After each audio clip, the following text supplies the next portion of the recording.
Good evening, everyone. It's Kungfufruitcup here, and welcome to Out of Bounds. Awesome, great show, by the way. Previous 4 hours, I can't say words. The show before ours was great. It was awfully silly. If you missed it, you should go back and watch.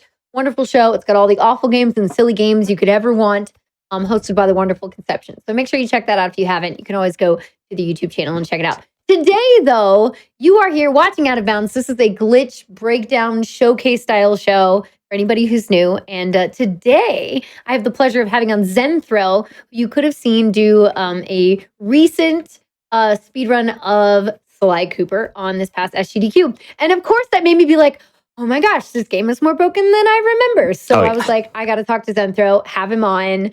So hey, how's it going? How are you? I'm doing really good, as you can see with the, my little dance with my Riolu. Yeah, exactly. Not very Sly themed, I guess, but I don't have a Sly plushie, so. Oh yeah, I feel like those are harder to come by because I feel like there just isn't enough Sly merch in the world, and there should be more. It's really sad. So I'm like obsessed with the Sly Cooper cane that GDQ likes to show off. Yeah. For like prizes, and I'm obsessed with it. Anyway, I'm so excited to see you break down all these glitches, explain them to us. And again, as we're going along, you all can ask questions in chat. I'll keep an eye out on chat. I'm here for commentary. You know the drill by now, I feel like.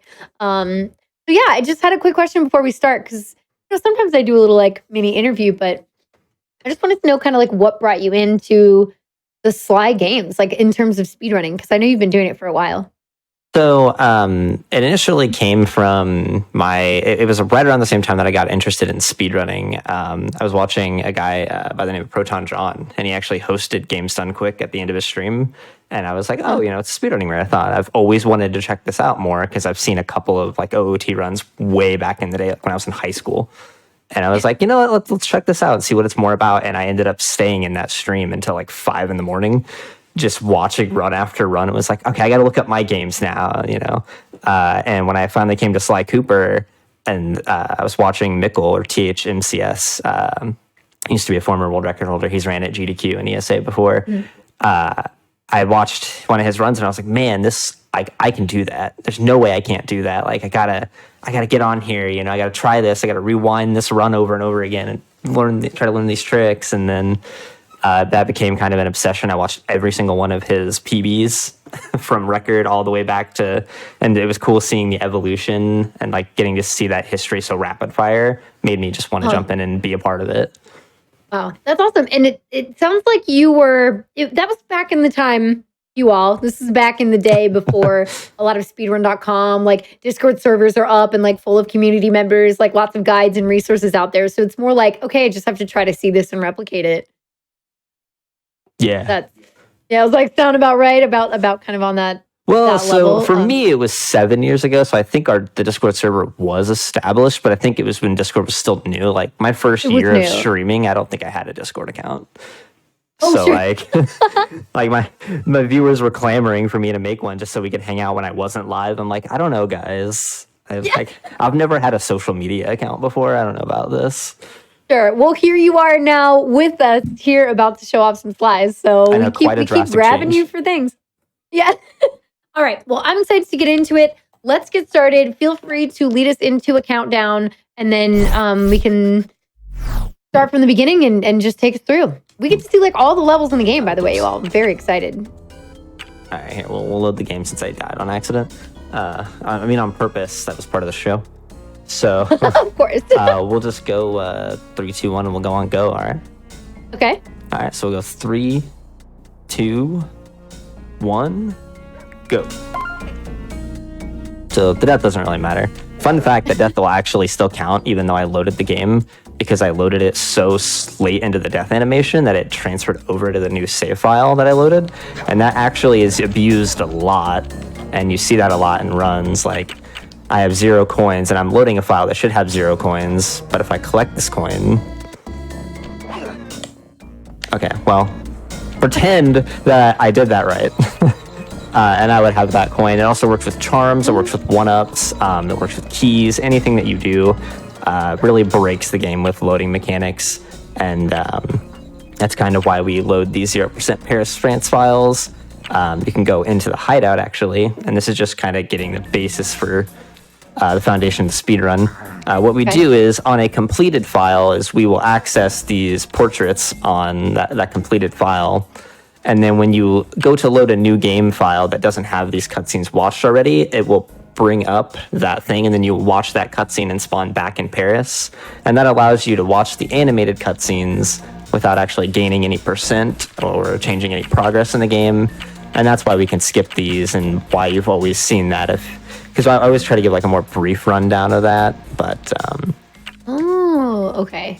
So by the time you start a new run, they're already there? Exactly. So the trigger, like not the trigger, but like the memory flags for them have already been set as watched. So that allows us to just press the triangle button to skip them, because it's programmed in the game. They just didn't do it from start for some reason, but we found a workaround for that. Nice.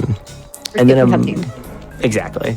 And a more recent development that we've had that I want to show off here before we get into something kind of fun that everyone loves is within the last couple of years, we actually were able to find out that Sly 1 has cheat codes in it. And this is something that like Sly 2 and Sly 3 both had. They've had, warp codes to take you to different episodes. You could unlock power-ups, like special gadgets, all that kind of stuff. But Sly 1 never had cheat codes, and we were finally able to find them. And they all start with pretty much the same sequence of down, L2, R2, then X, and you repeat that a second time, and then the last three are what change. So if I do that, and then I press circle twice, I can have infinite charms now. So if I go over here, we're good. So we're gonna use that to, be able to run around and show off stuff without having to worry about dying and resetting the level. And then we can also do... Oops, okay, that was a reload code. So you can also reload the current level that you're on. I think I meant to do this one. There we go, okay. So that one just unlocked all of the levels. So you can see now I have 37%. Whoa, okay, that's awesome. And then I think this one's power-ups. And now I have all the power-ups in the game. Not used in runs, but useful for the showcase. Exactly. So in the main leaderboard, there are no categories that currently accept this. However, there are category extensions that we do allow the use of cheat codes, and you actually put them in during like level load transitions, and that allows you to save time doing them, and you can beat the game in under 3 minutes. Oh, whoa, that's cool. Yeah. Wow. So this is the first glitch in the game. And essentially we use it to skip all of the tutorial section, where normally we have to run in here and we get like some, backstory exposition on, we're a thief, our file, like our police file, we're stealing it so we can figure out who killed our dad and, go avenge him and all this stuff, right? Instead of doing that, what we do in the speed run is we get up here and then we will jump out of bounds around and over a death barrier, and then we will slide underneath another one. And normally we fall down here, and then you can run out of bounds to the van and trigger the end of the tutorial, like prologue here. But we're gonna do this and land up here on this giant invisible barrier here. We're gonna do one of the oldest, most well-known things here, but still to this day, some people don't know about it. And it's also just really cool to look at. So you can run around the entire tutorial section here. There's like a huge long grid that has collision, and then all of the stuff around it, all the textures are just, they're just not solid. Because all these buildings have no collision. Exactly, but you have this huge, just wide open space that you can just roll around out here if you ever wanted to just come out here and do silly stuff. I started the SGDQ run this year underneath the Eiffel Tower, like. Oh, perfect, right. So it's really good for starting out, that kind of stuff too. Makes more sense now. Yeah. I've never understood why this is so large out here. I assume maybe they used it to test stuff and just didn't change it, but... Or maybe they had like bigger plans that they wanted to do a bit more over in this section. Yeah, exactly. Yeah. But when you get over here, though, it's just void. You just fall down, and it's sad. But now that we're done with that, though, we can carry on, because there's not really much else here that's fun or interesting. There is a silly spot over here where you can get proxied off of this thing if you stand just right. And what a proxy is, for anyone who may not know or just needs a little refresher, is it is typically when either your character model or a character model, I guess, interacts with something kind of finicky, and it gives you a long, huge burst of height or a long burst of speed. Or you get stuck between something, and then the game kind of forces you out as like a failsafe to prevent players from getting stuck in unforgiving positions. This is a spot that I guess I'll talk about it. I can't do this. It's a timing thing, and I've never been able to figure it out because I'm very bad. But you can land in this mattress, and instead of having to go out of bounds up in that weird spot, you can just actually fly up out of bounds instead, and then just land next to the thing. This is basically the only thing that I actually just straight up can't do in the game, and I don't understand why. But it is something that somebody could potentially do. Oh, yes. I think I'm the only person that's like considered a top runner that doesn't. So. Oh, gotcha. Yeah, this is more of a me thing than the trick thing. But I'll try it like once or twice here, and then we'll move on to some more stuff. Okay. Yeah.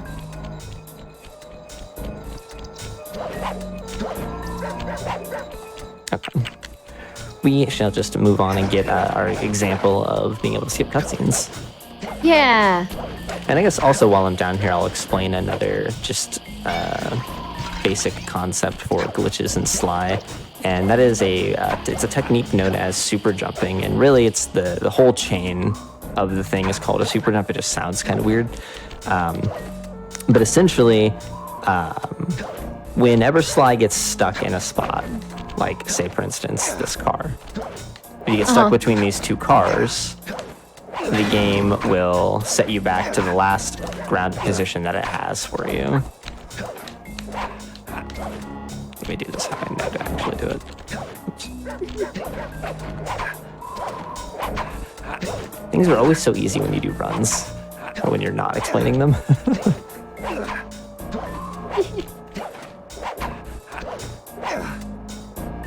Okay, like that. And we can abuse that by setting our starting position in a spot that is advantageous to us, and then by either jumping really quickly. So this is, I believe it's a 12 frame window. You notice how sometimes Sly doesn't get the little dust cloud when I'm landing. These jumps will not update your grounded position. And then if you also swing your cane right before you land, you can extend this frame window to be extremely repeatable. And this allows you to move around the world without ever changing your grounded location, so that you can eventually find somewhere else to get stuck. And then once you finally find that place to get stuck, well, I dropped it, but then you would get sent back to where you started at. And that whole long-winded speech is a technique known as super jumping that we use all throughout the run. Not as much anymore. Okay. We've kind of replaced it more with proxies, a la the flying raccoon strats from GDQ. That was a Yes. nice piece of But work the super back jump there at was, police headquarters, and still Sly. is, a very large part of Sly's speedrunning history, so...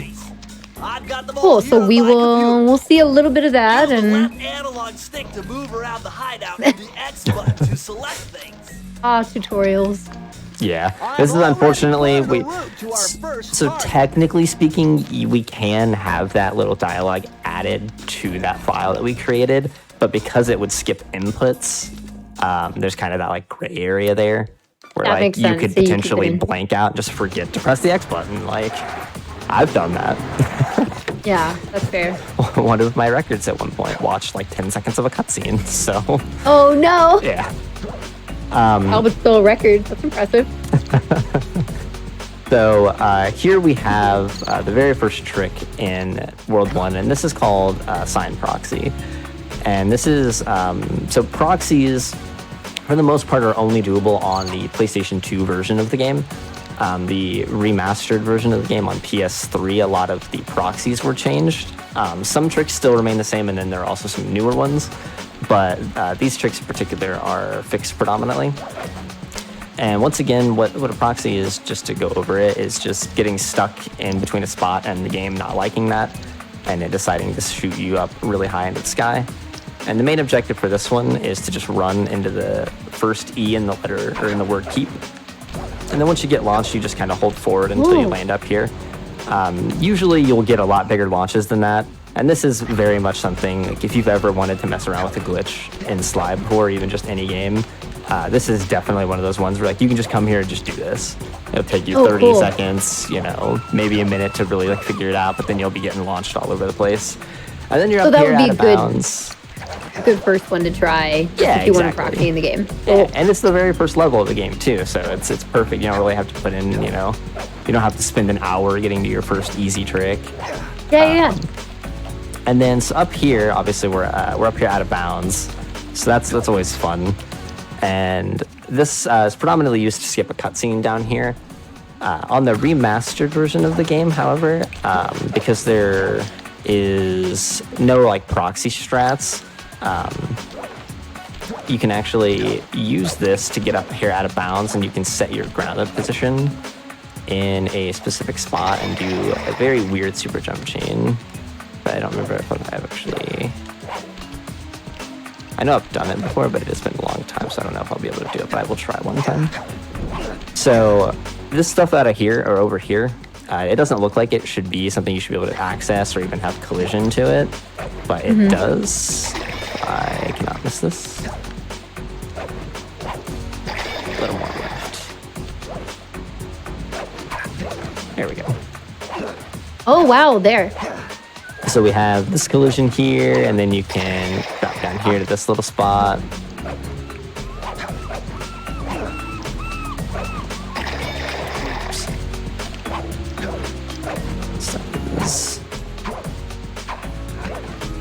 I remember this thing down here being really weird to land on.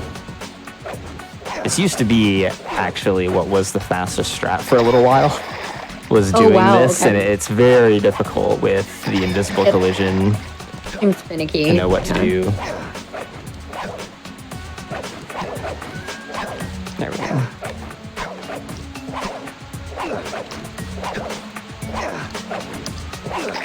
Did I lose my abilities? Or? I did. I reloaded the game.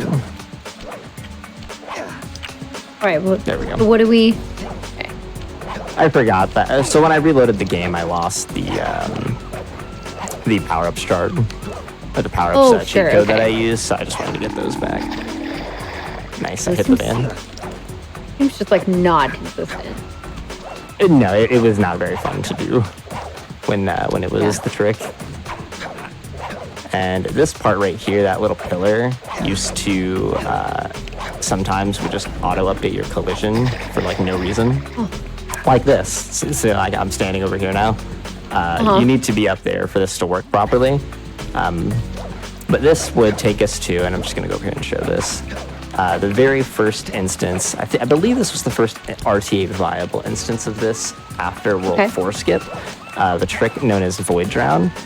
And Void Drowning is a very advanced technique that it combines usually either super jumping to some degree to get a little bit of extra movement to get out of bounds, and then you need to understand the mechanics of where you're going to be sent back to at the end of this.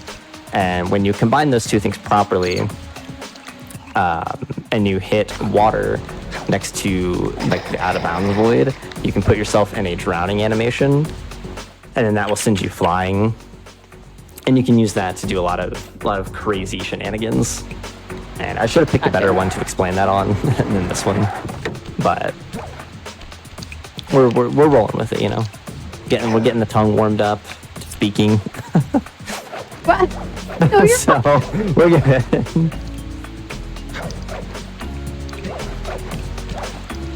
I think there's just so much stuff to go over now in this first level. This level for the longest time had one exact way of doing it, and now there's just so many different things that you can do. right. Cool to see like how these things develop over time when you're like, oh, like again, like even just from the very beginning, you're like, okay, so here's how you used to do these jumps, and now we just do proxies. Exactly, yeah. And then seeing that evolve and add to like every different level. Yeah. Like, and for this level, we used to just run forward here. The oldest strat that we used to do would be running up here and triggering a cutscene and then falling off and dying. And for the Okay. longest time, one of the tricks, or something that I always wanted, was to be able to jump from this pillar up here.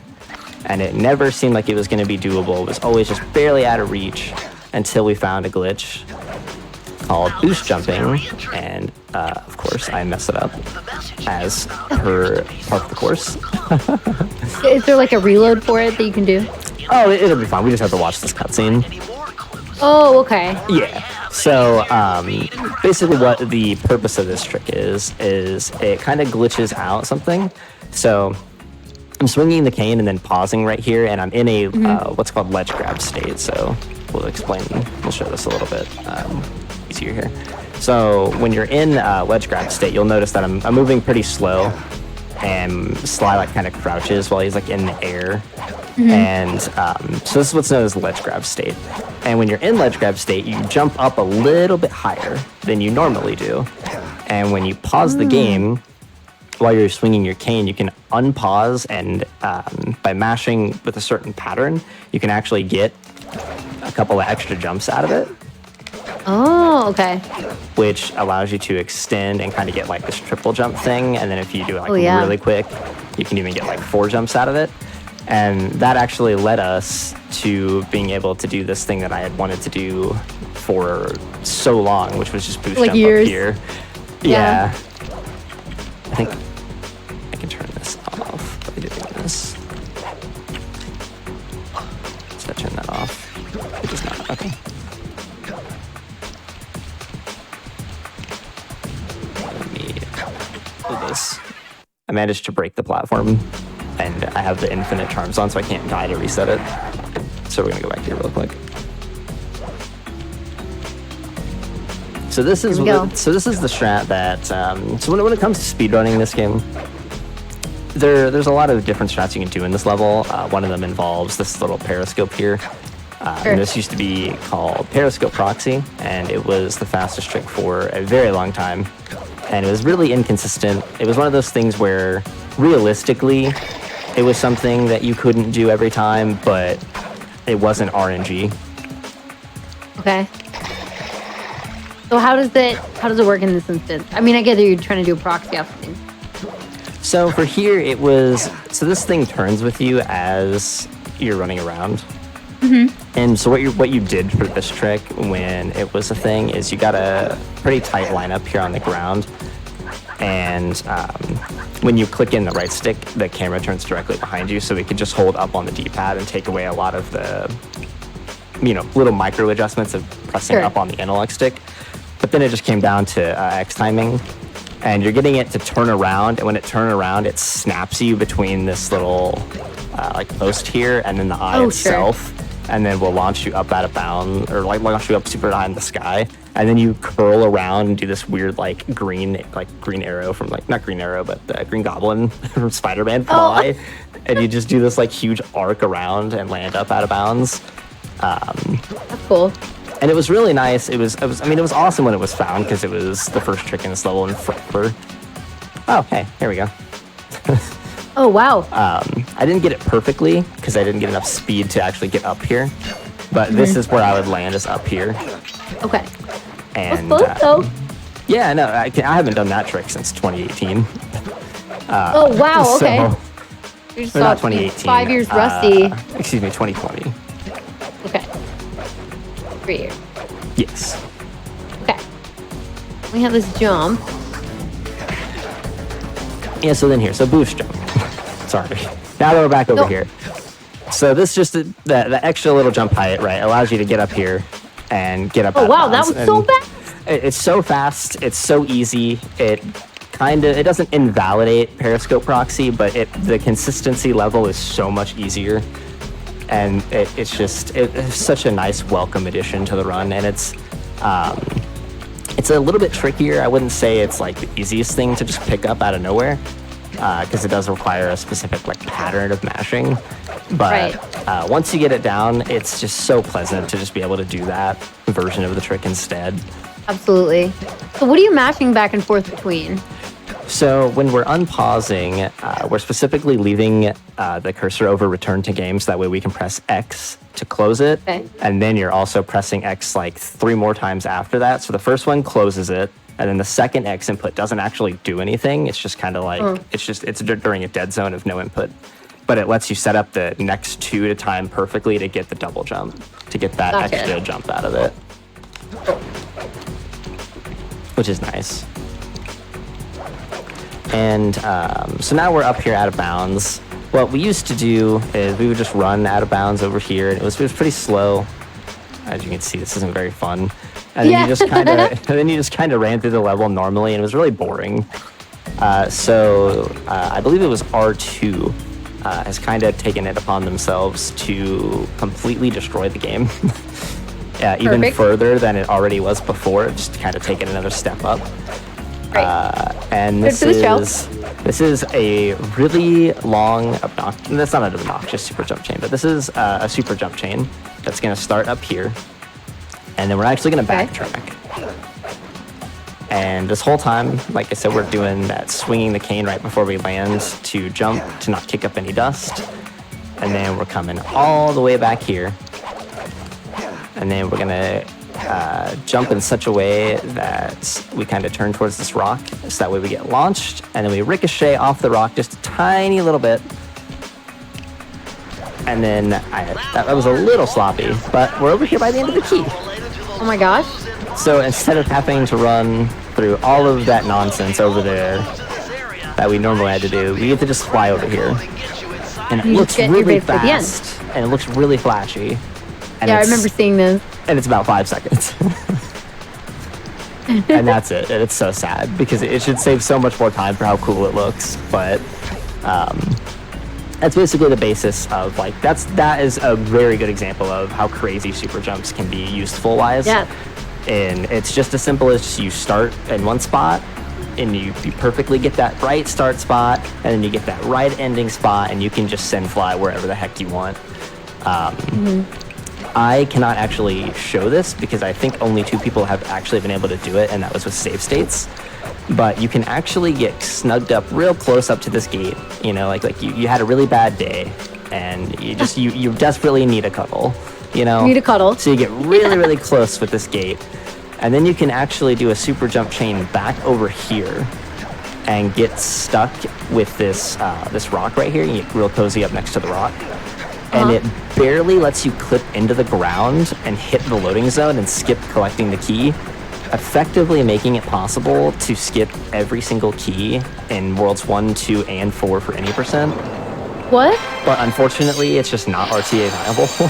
It would probably lose time even if it was RTA viable, because you have to backtrack and the key animation's not that long, but that's not still very long. super cool. The concept really cool for to it. see. So that's something we could like look up, yeah? Yeah, exactly. I believe it should be, you should be able to find pretty much any video of anything you want in our Discord server, which is just on the speedrun.com page. And we have it categorized by like Sly 1, 2, 3, and 4, because all 4 games are speedran pretty actively actually lately. And if you just come into the Discord and you're like, you know, you type into the search like stealthy approach, this key skip, you'll be able to find it or find people talking about it and figure it out from there. So here we have something that's I just find very interesting. So when we spawn in here, if I mash the jump button, and I think I got it. If I mash the jump button, okay, I did not get it. If I do it just right and hold just the right angle, I will actually, okay, I think that one got it. I will spawn in without touching the ground. Oh, and what? This is going to cause a really, there we go. All right, this is great. Okay, so what this causes is anytime that I fall in a pit or a water damage source, I can no longer jump back to my previous grounded position because the game doesn't have one set for me. Because there's nowhere to go to. There's nowhere to go to, so the game just kind of locks up and doesn't really know what to do. But if you sit here and you actually, if you have to do this right, you have to time it right, you can press X right at the bottom and it will send you down just a little bit. And we can use this to fall through, but now we're just landing in the water. So Okay. now we're falling through the water. So you're like past the respawn or death lane or whatever you would call it. Exactly. And now we're So- down here in the water, and eventually we'll fall through the water too. Okay, I was like, is this like a soft lock kind of, or like a? Yes, basically. Okay. Once you fall, okay, here we go. Oh wait, no. I don't think the camera will actually change, but you can just sit here, and this allows you, in the 2 or 3 different places you can actually make use of this. It allows you to fall through, and you can land, and there's some underwater stuff that you normally wouldn't be able to see. Excuse me. And I'll try to show that, because I believe there's one spot I can show that looks really cool. But for the time being, we're just going to come here into the machine, and we're going to do this specifically to mention 2 things that don't really get to be shown too often. Or I guess one thing that doesn't get to be shown too often, and then one thing it's just neat. I'm sorry to disappoint you. Into the Machine is not, it's not a very fun level, unfortunately. It has so much potential, because like we're down here and then halfway through the level's right there. So it has so much potential, and there is technically a jump for that, but it's like a 1 pixel, like pixel perfect jump. So nobody's been able to actually do it in RTA run before. But I do believe if you look up on the speedrun.com page, we have the time trials for every level. And that is included in this time trial. I do believe the top time has it in there finally, yes. That's so cool. Which is insane to think about. So it's RTA viable, just very, very impractical. Yes, very, very impractical, to say the least. Okay, that's right. Yes. So I was distracted talking and forgot. Okay, I think that fixed it. We skipped something? Yes, but it'll be okay. Okay, that's fine. So we'll go, well, since we're closer to this one, I'll go show the second thing first, and then I'll just come back to the first one. I got too excited. I get too excited talking about things sometimes. And just space out. Why I knew you'd be a good guest for the show, though. So, just a question from chat. I looked over and just seen it. The PS Vita version of the game is the PS3 version. It's the remastered version. So anything that I refer to as a proxy, almost all of those tricks will not work. They're like patched out. Unfortunately, yeah. But a lot of the tricks that I refer to as super jumps do still work, or there's at least an alternative version of them that are, either just as fast or as fun to do. This is another one of those things where you can just boot up the game and do it because it's very, very easy. I just realized I can't actually show it because I have the infinite thing. I might actually turn this off here in a second. Okay. So I'm just going to explain. You could just turn it off and then back on, I assume. If I do, it'll take me back to the beginning of the level, unfortunately. Oh, sure. So if you just seen what I was talking about in Hub 1, where when I would spawn in after loading the game and I mashed X, I got launched up and didn't have a grounded position.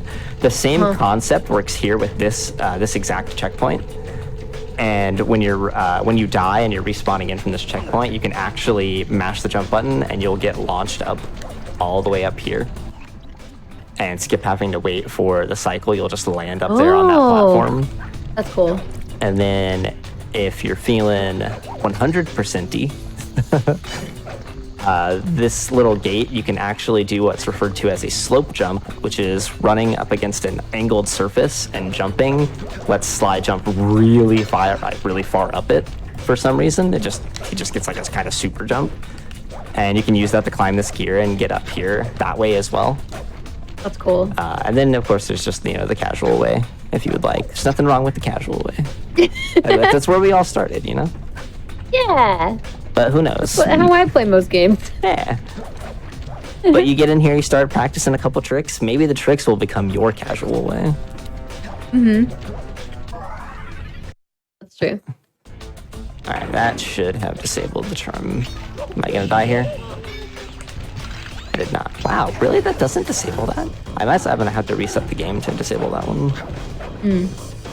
That's really strange, because every other cheat in the game gets disabled by that code.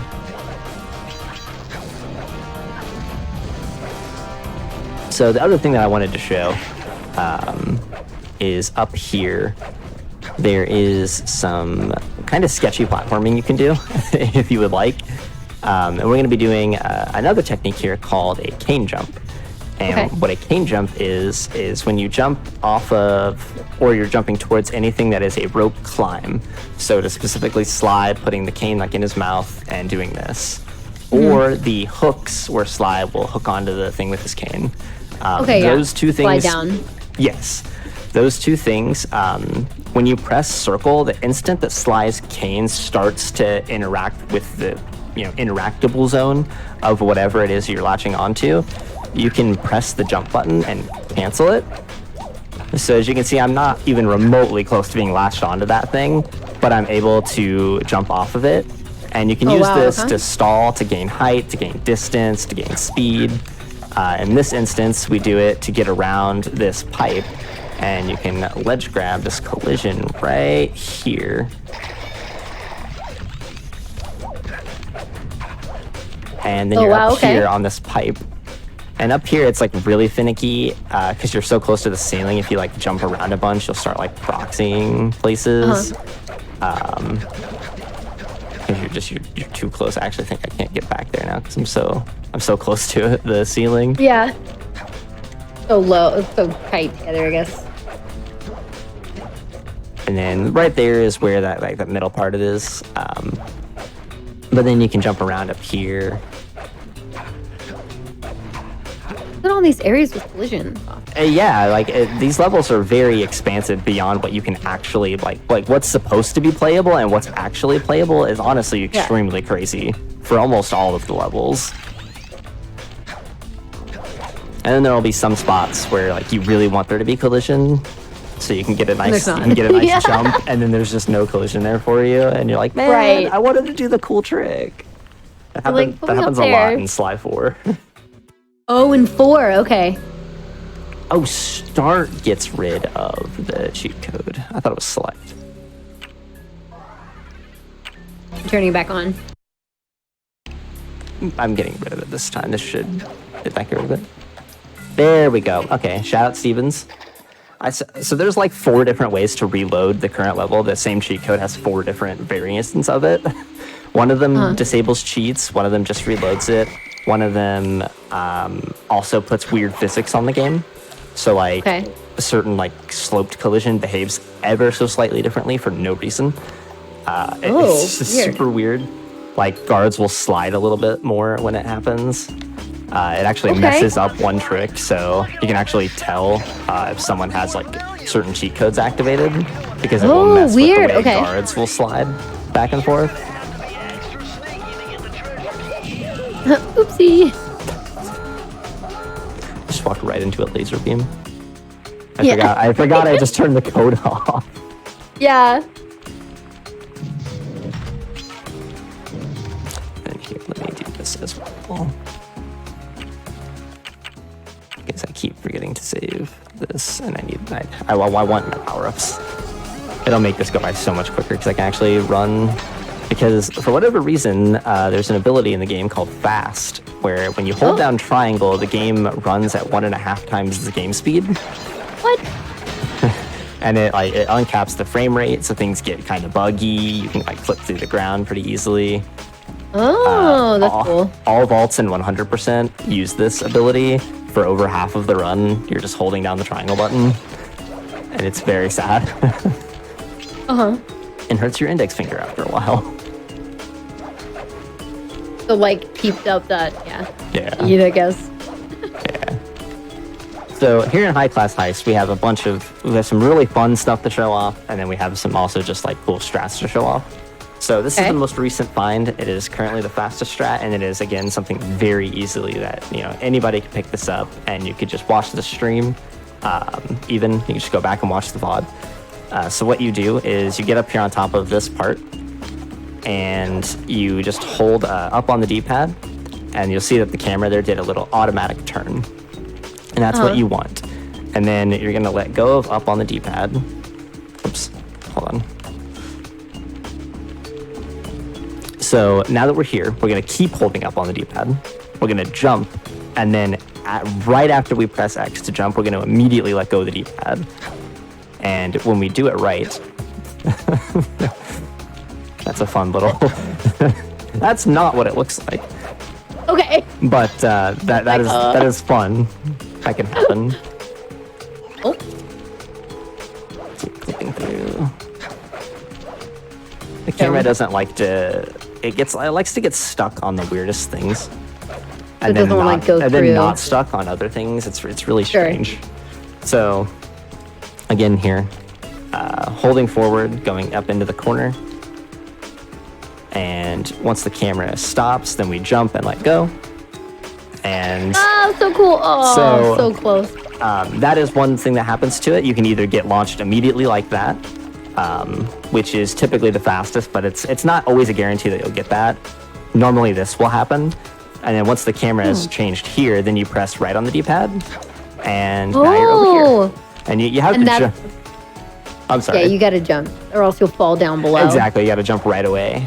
Sometimes if you time it right, and this sucks in speedruns, but just for fun, if you time it right, you'll actually bounce off of the ground, and you'll like fly up into the air a little bit. That's cool. And that can be really fun. Before that trick, though, we had a very infamous trick that a lot of people did not like. And I loved it and pushed it as far as I possibly could because that's who I am. I don't like fun. So this guard, silly. This guard, I believe, if let's step back here. We have the power up where we can figure out what his name is. His name is Lil Bowen. He likes Sunday crab buffet apparently. Lil Bowen. So as you can see, he's got a big belly that he slams on us with and kills us with.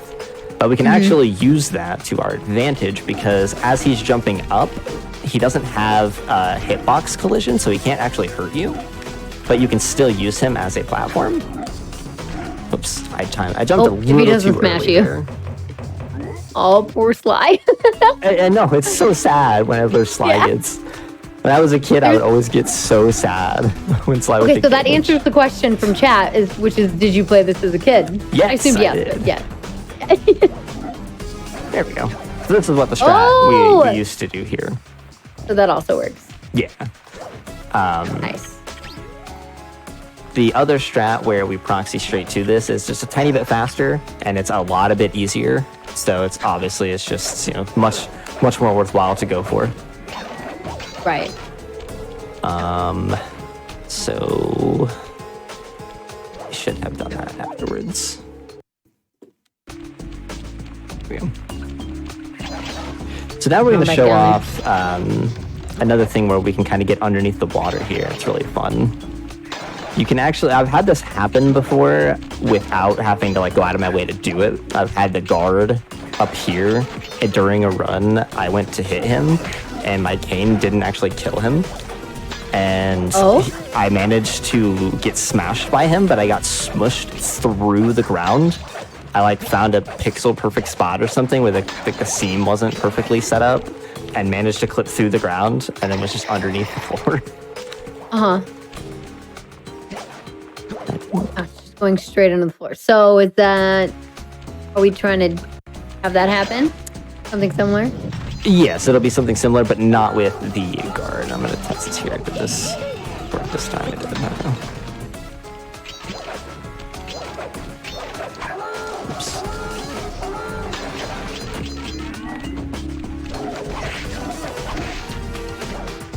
Sorry, I'll get back over here. Oh, it's okay.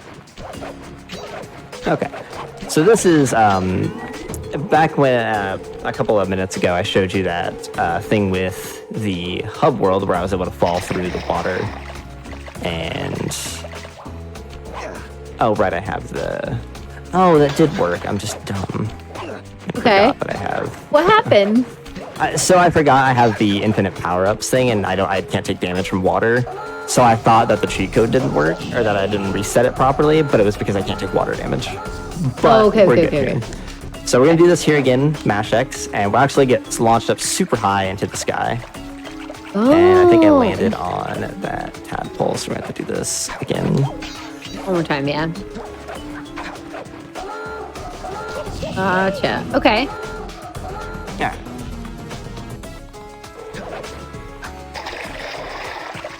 and not get the height that time. Okay, there we go. I was gonna say, if I didn't get the height that time, that's gonna be so sad. Yeah. Although I don't have another charm on me.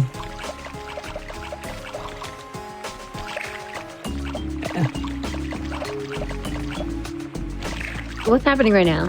So this is the same thing that was happening earlier, where the game no longer has any spot to send us. Unfortunately, I don't have a charm because I'm very very bad at this. I'm so sorry.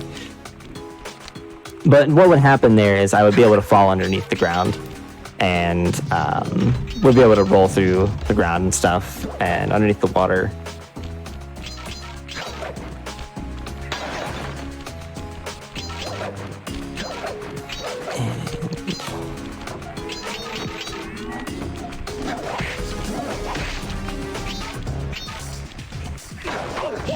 Oops.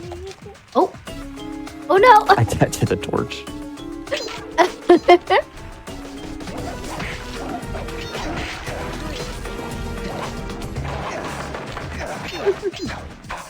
I'm gonna get enough coins here to get a coin charm so I can actually properly show this off.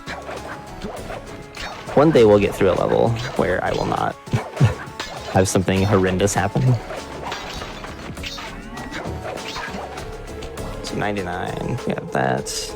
Picture. Oh, it's not collecting any more coins. Now we will die.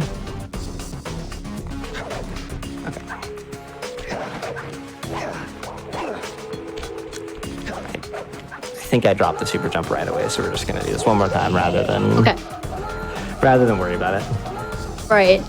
The actual one's so much more. Yeah, it's very easy to mess up a lot of these things that we make look very easy. Okay. And these are like fun glitches too, some of these that I haven't done in a very long time. That I'm Right, doing just the whole based off mix of of memory. them. So here we go. It takes one time to remember what you're doing, and then you're good to go. So now we're under here. Oh. And Okay, this is what was supposed to happen. yeah, Okay. see, this is worth it. When you finally get it figured out, you can run around here, all this stuff. These gold piles don't have collision, but the outer walls do, which is strange for me for some reason.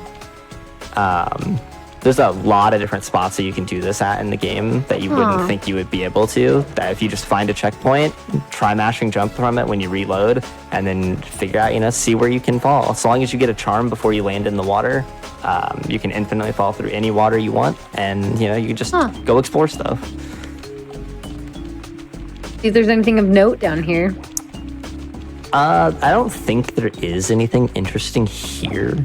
In other levels then, like, do they have anything kind of hidden out of sight that's like they didn't fully get rid of, or like was so nothing or anything really like there's only one level I can think of that has something in it that is like really strangely bizarre why it's there, and it's really fun and something that not a lot of people I feel like know about. So I'm really excited to do that, but that's in the very last world of the game. So it'll be more towards the end of the show, but it's a blast because it completely breaks what you would expect from the level that you do the glitch in. Yeah. Okay, cool. So moving forward now, there's really only two other things I think in this world that I feel like are worth noting.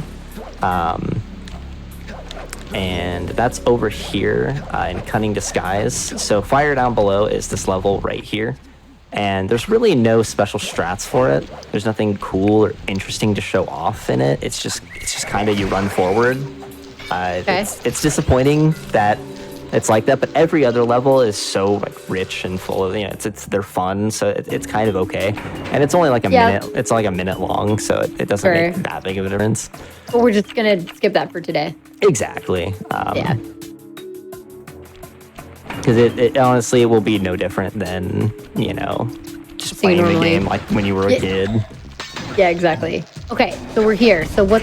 So this level is called Cunning Disguise, and I guess going just right past it, the whole purpose of this level is you have these turrets right? These globe turrets that shoot anything that moves on this carpet. And that cutscene shows you that when the rats move and the rat gets shot and it's sad. Yes. But then you learn, oh, hey, we don't need to walk on that because we'll take damage. So you hide in these barrels, and you're supposed to traverse this entire level using that mechanic. We can actually skip the entire level 2 different ways. The first way is by getting over here and just holding forward on the D-pad, and you can turn the camera towards the wall to where you're kind of like rubbing up against it. And then the whole time that you're holding forward, the whole time you're going to hold forward until like the apex of Sly's jump, and that's when you're going to let go of it. But you're going to do 1 jump, and then towards the bottom of the jump, you're going to I roll my thumb from square to X, and that is a technique where I like to start with square being the left of my thumb, and then I roll to the right of my thumb in one motion to kind of get both inputs off. That's kind of how cool. I do that technique. If you've ever heard people refer to rolling your thumb, that's kind of what we're doing. And when you do that, it just makes the timing a little bit easier, and you'll get launched up. You don't have to press anything else, and you just land up here. And now that we're up here, as you can conveniently see, hey, there's a key right there. So you're just right here. Cool. You get to skip the entire level. Oh my gosh. And it's honestly, it's kind of sad because there's some really cool platforming in this level in 100%. Sure. But for all keys, we just proxy up here and grab the key. And then there's an alternative strat. If you don't like that, or you don't like, because it's not the most consistent thing in the world. Right. It's not like it's very easily repeatable, but it's also something that's also just easy to mess up the timing.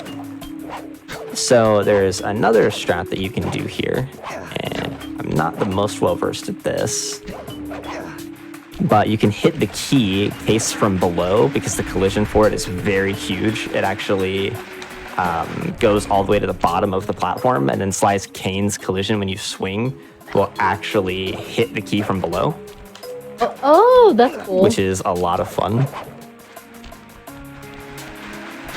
I love that the hitbox is just big enough. Yeah, exactly. It's one of those things where it's like, if you don't do this right, like you don't get it. So it's like, we never knew about this until somebody was just like, I bet I could do that. Oh, that was, I feel like that one was really close. Yeah, I agree. Like right there. Oops. But, so you can actually hit the key through that.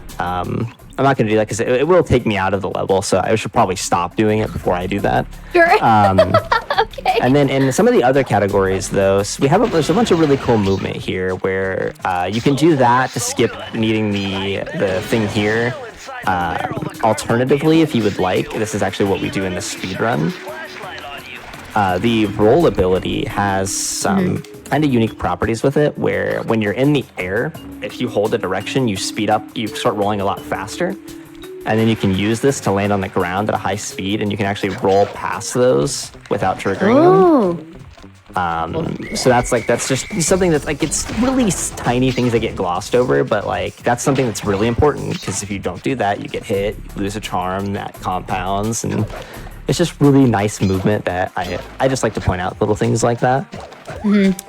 This used to be an old way of doing this trick, and is a very easy way if you're having trouble with the time trials. I've been doing kind of a bad job of pointing this out. I'm going to try to do better about this moving forward, pointing out easy time trial strats to get 100%. If you've always wanted to get 100% for this game, don't run through this level. Don't do that. That's the casual way. You need to be the speedrunner way. So if you just jump up here on this bookshelf, it's like really easy to get onto. You can either jump on this tiny bookshelf and get up here, or you can do a slope jump and hold forward against this, and you'll actually clear this. Oh, interesting. And then right here, it's important to get to the edge of this, but you can jump up and you can ledge grab up here. And now you're at the end of the level. And you can get a really good MTS time by doing that, and makes it so much easier because you're not tiptoeing through the little, barrel thing and all that nonsense. Instead, you're just right here, good to go.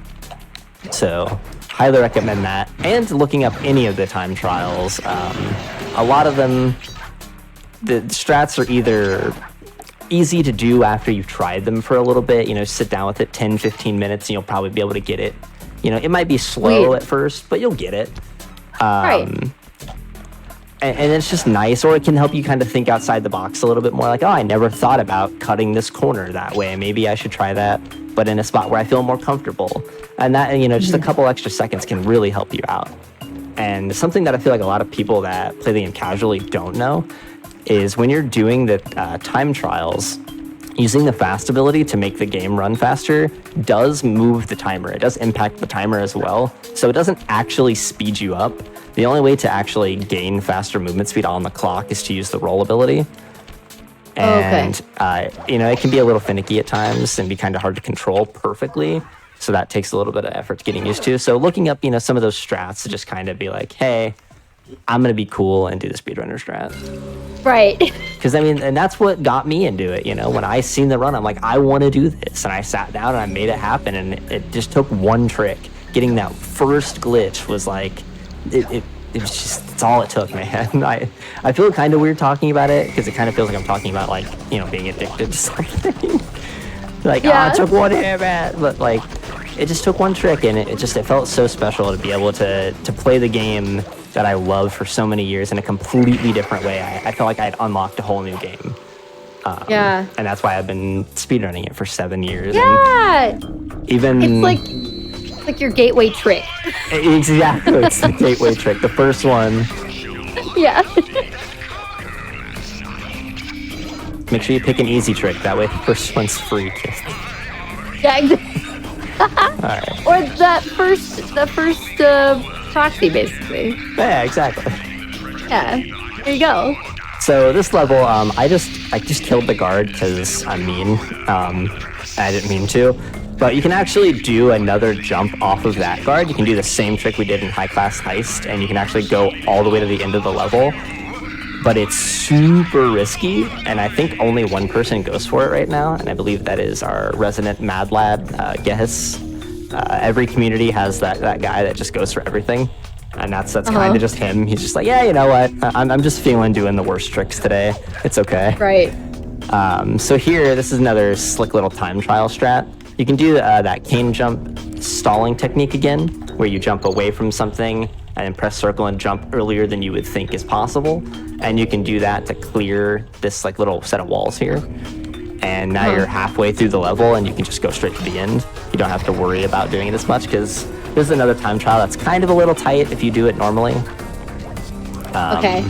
So that's just another like fun, like you could pick this up, go in here, get this time trial, easy peasy. So, like real quick. Yeah. You're teaching us how to get all the time trial times. It's great. Yeah, exactly. And that's like, that was something I remember back in the day when I was a kid. The internet was brand new to like not maybe not brand new like internet as a whole, but like decent internet was brand new. And like YouTube and like break.com, I think is what it was called. It was like the first YouTube kind of, a little more lawless. And going on there with my dad and like looking up like how to beat these time trials. Yeah. Does anybody have a video of this we could watch? It's like old, like this, wet, like somebody have something pulled up and like a camcorder pointed at a TV. Like that was the old days of speedrunning. We didn't have these fancy bangled games done quick shows. All the old maps were submitted and things like that. OG speedruns. Cameras pointed at the TV. All right, so here we have World 1 skin. And this is basically to enter into the main boss fights. Typically, you need to collect all 7 keys. As you see here, we have 1. And there's a couple of different ways to do this. The ancients, back in ye old days, they would start over here. And you would actually need a charm to do this. So you'd have to lose time to save time. And you would come all the way over here, doing that super jump chain. You'd land in this water. And something I've neglected to mention about super jumps is when you're getting sent back to the original location, you don't have collision, but you can still activate cutscene triggers or loading triggers. And inside this cannon, they just happen to have the cutscene trigger placed here. And if I do this the way that we do it these days, instead of having to have the charm, someone many, many years ago found a stuck spot you can use instead right here. You can just get stuck right here. Whoa! And I haven't done this in a while. but you're supposed to land in the cutscene. I think I needed to be a little more weight.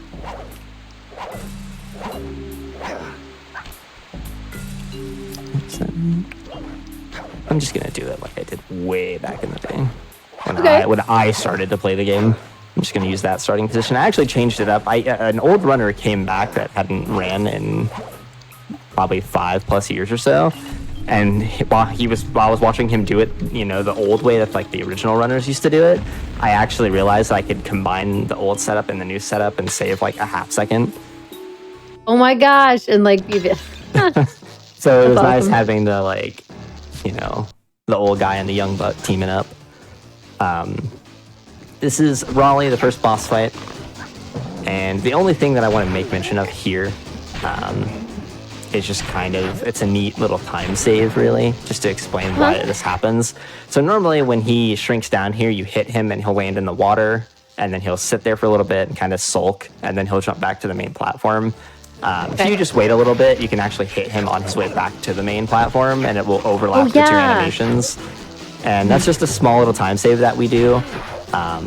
It's not something I would ever recommend to like a beginner runner, because if you miss it, you do have to redo the cycle. Right. If you are really cool, and I will do this, I'll just try this one time because it's super, super finicky. But if you're really, really cool, oh, I almost got up there. You can actually, if you time it right, you can ride him up when you hit him. It gets rid of his damage frames, and you can ride him up there, and you can stand on his platform with him and just get like right up in his smug frog face. And you hit him while you're up there? You cannot, unfortunately. It sucks because he doesn't have the damage collision, but you can go through the entire phase of him bouncing up there if you're like really precise with your movements.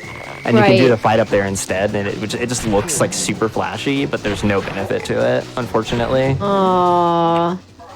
It is cool, though. Yeah, it is really cool. All right, now that we've finished the World 1 section, yes. I feel like, especially because it's had a lot of basics and a lot of the things that like are good to introduce, etc. I feel like, hi Murray, now's probably a good time to take a quick stretch break. Yeah, and you know what? Murray's going to offer you guys some snacks here. So maybe, you know, if you need some snacks too. Oh my God, perfect. Snacks sounds perfect right now. All right, everybody, it's time for a snack break. Get some water, get some snacks. I'm actually a little cold, so I'm going to go get a quick sweater so I can stay warm while I'm watching and enjoy the show. You know, we like to take wellness breaks here on GDQ Hotfix. It's great. So we will be back in just a few minutes. And again, if you want to check out any of our other content, you always can go to our YouTube channel. We have all of our past shows. You can check out other episodes of Out of Bounds, or you can go to like our Instagram or Hotfix, see all the fun shorts that we have there with like cool moments from main stage GDQs, our Hotfix shows, all kinds of things. And with that, we will be right back.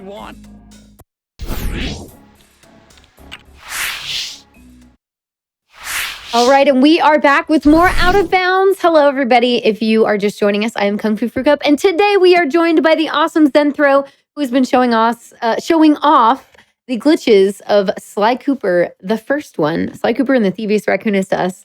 And it's been awesome so far. So we really just made it through World 1. Yeah.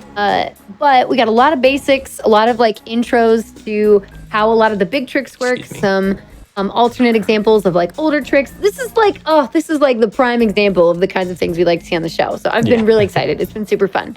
So I'm going to hand it back over to Zenthro. You know, I'm here for questions. I have seen a couple. Feel free to count us back down into it, and then we'll get going. Alrighty. You know what? This time we're gonna count up. We're gonna go 1, 2, 3. We'll mix it up a little. Okay. So we're gonna go 1, 2, 3, go. Keep chat on their toes, you know. They can't grow complacent. All right. So while we were away, I think it happened like right before we transitioned. I put in the level unlock code, and I'm actually gonna save it this time because I forgot to do that earlier. So now I can just kind of warp around all the levels, and we can cut out a lot of running that I was doing earlier. So this is Rocky Start, the aptly named first level of World 2. because it has always been there's always been at least one trick in this level that is just difficult, or I've struggled with. We're gonna head over here really quickly, just a brief little pit stop to showcase an older strat. So up here we have a little thing tied to this, like not wrecking ball, but tied to this crane, and on it is a cutscene. And what we used to do here is we would get a charm, and I used to line it up a little bit in one category. You don't have to line this up; it's really easy. This is just you get this lineup, you hold forward, and you slide off, and you trigger the cutscene, and then you land in the water taking damage, and it will skip the cutscene because the cutscene counts as being watched the first frame it's active. And that used to be the old strat. It was pretty cool and fun. And I believe I still do it in 100%, exactly 100%. I think maybe all vaults too, because you have to go over there for some bottles. But any percent in all keys, they get to do the really fun strat. So apparently I landed in the water on top of the platform. Interesting things happen all the time. We get to do the really fun strat where we get to interact with this here dog. And this strat was found, and you may have heard the story, especially if you watched GDQ, because I like telling the story. We had someone come into the community for just a couple of weeks. The first few days, they posted that they had found a really weird proxy in Rocky Start, where they had like missed this jump and happened to land in between this dog and this mattress, and they got proxied. And what it allowed them to do was it allowed them to skip needing the charm to take this damage of you. So it would save a couple seconds, right? If it could be replicated. And what that kind of turned into was this like 3-year-long hunt, basically, until we got it down to the perfect version that we have today, where we manipulate this angry dog into coming at us at a specific angle. And I'm going to run away here just so I de-aggro him so he's not throwing saliva at us. You'll notice it's a little hard. It's probably a little blurry. This is just the PS2 era of video gaming. There is a little black dot right here. Yeah. What I'm going to be doing is I'm going to be standing kind of like to the back right of it. And this is going to set up his angle. So you'll notice he's always coming at me the exact same way every time. And when he slams back, he sits at the same spot. So that's what we're setting up for this. And then we're going to change the camera angle to where we're kind of just like, if you imagine you're going to hold forward, you want to be going towards those plants. Oh, sure. Okay. And it's very specific. We actually only recently found out about this, probably I think it was like a year and a half ago, that there is specific ways that you can jump to set up like set up proxies like this. And if you just like tap your jump like this, you don't get any height difference like Mario games where holding the jump, it doesn't make you go higher or any faster or anything like that. It's always the same jump. However, if you hold the jump button the whole way through, when you land on the ground, some part of your momentum from that is preserved, and it will actually allow certain proxies to behave ever so slightly differently. And so what we're going to do with this light up now is we're going to hold forward and we're going to double jump, and that second jump I'm holding X all the way until I land on the ground. And then I'm pausing here. I might mess this up because of the pause. If I do, I'll do it in one time through. But we're going to wait until we hear the guard like kind of snap back, because if I run too soon, I'll take damage, and in a run you would obviously just die, but in here it will just make me annoyed. So we're just gonna wait until he snaps back, but then we're gonna hold up and right on the D-pad, and it's very specific that you hold up and right together, and this is gonna lock you into the specific angle that you need, and then it's really precise, really difficult to do. So this is not something beginner friendly at all. You're gonna time your up input very precisely, because after he gets stunned and he like shakes his head back and forth, he will then turn to attack you. And that quick turn, we're also gonna turn Sly. And these 2 turns together will give us the perfect angle to launch us super high up into the sky with a lot of speed, and we can skip the whole level. Wow, okay. Just like this. Dang. Dang, wow! Yeah. So this version of the trick, we actually knew about this version of the trick before we found any other consistent versions of it. We were just never able to replicate this at all. The furthest that we could possibly get was right here. We could land up here. But then you had to jump down and run through the platform below. It didn't really save too much time for how risky it was. Right. But if back then, if just the events of a few tricks being found were just flipped a little bit, just a couple years, and we had boost jump back then, we would have never found, most likely, the full Ketis launch all the way to the end like we do now. Right. Because you can just do a boost jump right here and clear this out of bounds collision, this like little wall. Oh, okay. So just like a tiny little twist in history, and any speed game that you know could be shaped completely differently. Totally different. If we had this. Yeah. There's also a really finicky clip that you can do down here. But this only works with, it's really easy with roll. And then if you have invisibility, you can get like a really janky version of it. But if you have roll, you can just roll into this like wall here and just clip through. That's awesome. So that's really fun. But that's not the end of everything that I want to show here. Because as you've seen, I got to fly up really high up into the sky. Mm-hmm. So as you can imagine, there's probably a bunch of stuff that we can like go around and just kind of either explore or just, look at from afar that you otherwise normally wouldn't be able to see, and would kind of wonder, oh man, that was something that I always was as a kid. I always looked at the spots of the game that I wasn't supposed to be able to get to and would say, can I get to that? I wanted to break the game. I found out how to get the red gem early in Snow Go on Crash 2 as a kid. Exactly. And that ends up being a speedrun strat that I get to use, 20 years later. It's just really cool to think about that. Like, here we are. Oh wow, here look at that. That's so cool. So that was the middling version. Between that guy's original version and then Ketis. This is what we used to do, is we would just get up here and run around, and we would just fall down like normal.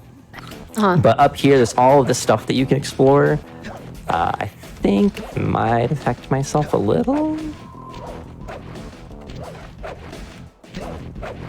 Yeah, we can't explore everything that I wanted to explore now, but that's fine. And now we can't explore any of it because I dropped the jump. But that'll just leave you guys something to mess around with if you would like to mess around with that trick. There is also an easier way, actually, to get out of bounds. This serves absolutely zero purpose, and it has never served any purpose. But this was a void drown before we knew what void drowns were.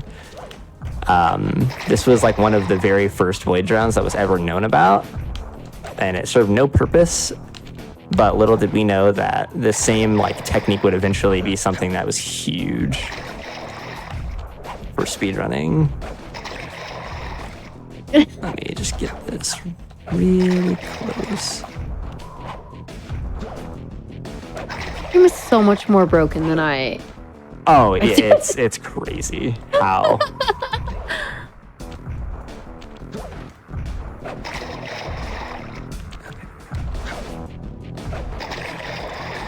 The camera keeps jerking back.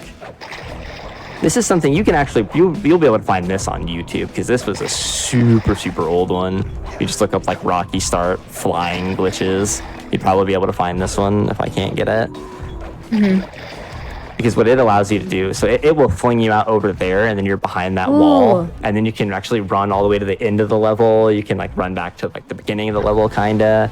And there's all this weird out of bounds collision for no reason. It's just, it feels like kind of wasted space. And then there's a bunch of stuff over here that you can also climb on if you get weird launches in other spots, or you just actually I don't know. Scratch that. Oh, we'll just scratch that. Okay. And I mean, there's so much. It seems like there's so much, like you said, in almost every level except for that one. There's just so many different things Exactly. that you can do. It's crazy. Wild. And down here, for any percent, this is the only category that this is actually quick in. You can stand in this little spot right here, this crevice, and holding forward on the D-pad while you do this, you can line up the right side of the camera. You'll notice on this thing, there are these little like bolts. I believe it's this third one. When you get over here, I always just line it up over here. I count them over here. But so you line it up. Oh, I see. And then you're gonna stop pressing up on the D-pad and you're gonna jump. And then you press forward and then you press jump again a little bit like later, like delayed.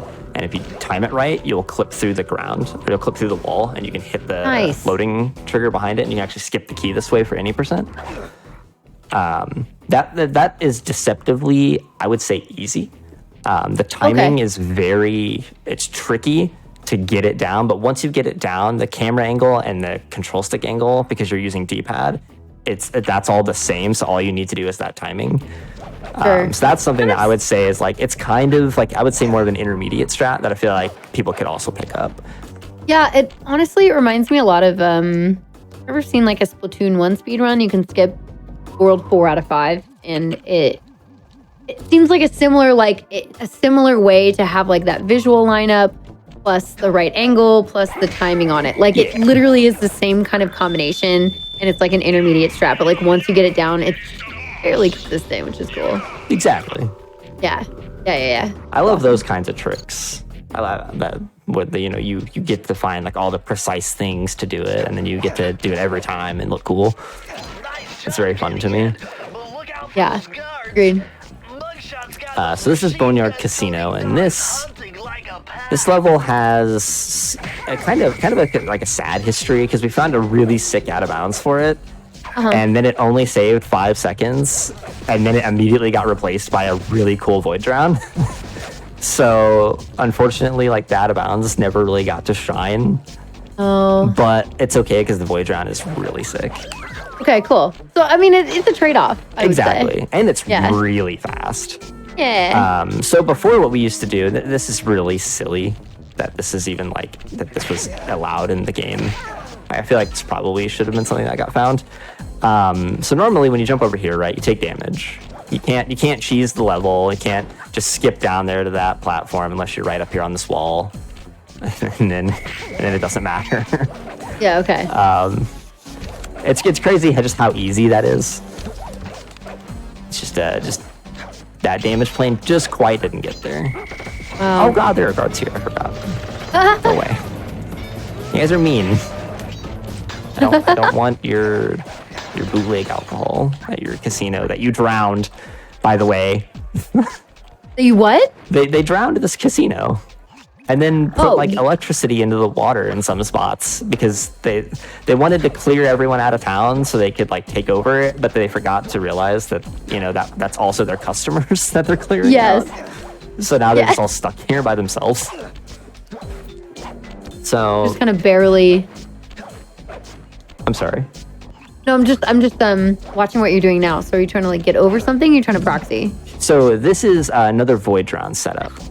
So down below me, you'll see these textures kind of alternate between a green and then this like brown, and then it's green, brown, etc. Oh, sure. Okay, yeah, I see that. Right below Sly's feet, I'm going to be trying to line up right where those two textures meet. And then I'm going to be getting real close, just like real close, as close as I can without falling off. And this takes a little bit of feel, but once, a couple of times watching videos of it, you'll get that feel down. Okay. And now we have step 2. And there are 2 different setups for this. I don't know the other setup, but the world record holder for all of the categories, he does the other setup, and it's really easy to follow by watching it. I just do this setup because it's what I'm more comfortable with. And so the second part of this, you'll see on the right side of the screen, there is 2 window panes. The second one, the one furthest right, there are little like beads, I guess, below that. And we're going to line up on what I refer to as the 4th bead. We're going to cover up about like 80% of it. And this is, again, like both parts of the setup are a little tricky when you're learning it. They're a little like, you kind of just have to do them, unfortunately, to learn what you're doing wrong. But once you have it kind of figured out, from here, you're going to jump and hold forward at the same time. And I hold X the whole way through. I don't think it matters, but I do, just in superstition. Okay. But you hold X and up forward. And I was a little too far left. So what that means is I missed the water and I just voided. That's why the screen teleported back. If you do it right, we're going to do that thing again where we're going to clip through. Okay. So that's a good way if you want to like practice at home to know when you're too close. Is the camera will get taken out like away from you, the controls will, and it will just move. You've seen it zoom in there for a second.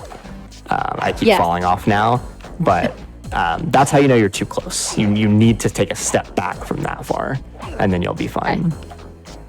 So we're gonna do this again. I'm gonna adjust it just a tiny bit, and we should clip perfectly. So now this is what we want. So now we are falling into the void, but Sly is currently in the drowning animation. So this is gonna allow us to not fall infinitely. And we're just gonna let this entire animation play out. And then during it, I'm gonna be rotating my camera by holding left on the right analog stick kind of slowly. And what that's gonna do is it's gonna set the camera to be in the second part of this level because it's broken into 2 spots, and that will load the textures for the next part so I can actually see what I'm doing. Okay. So we're gonna get launched back here. And then as the camera is doing this, we're gonna turn it. And now we can see, and we're just flying all the way over the entirety of the level.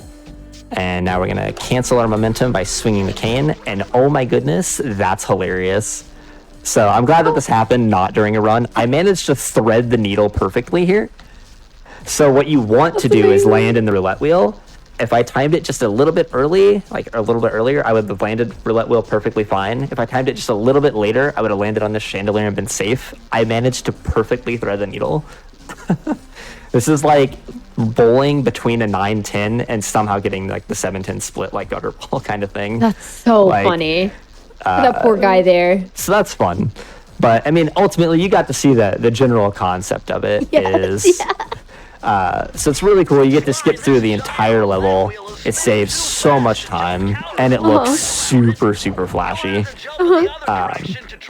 So I really like that trick a lot. It's something that when it was initially found, there was no setup for it at all. You just kind of winged it. So it was very unpleasant to go for. But now that we have 2 separate setups for it now, it has become a much more intermediate trick rather than like advanced don't ever do this. And then over here is the old out of bounds.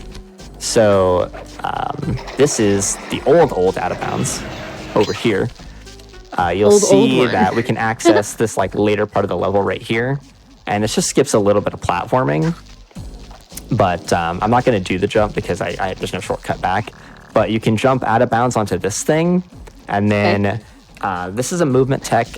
We refer to it in the slide community as curl jumping. And that's where you're always maintaining directional input on your analog stick, even though you're going from up to like a right.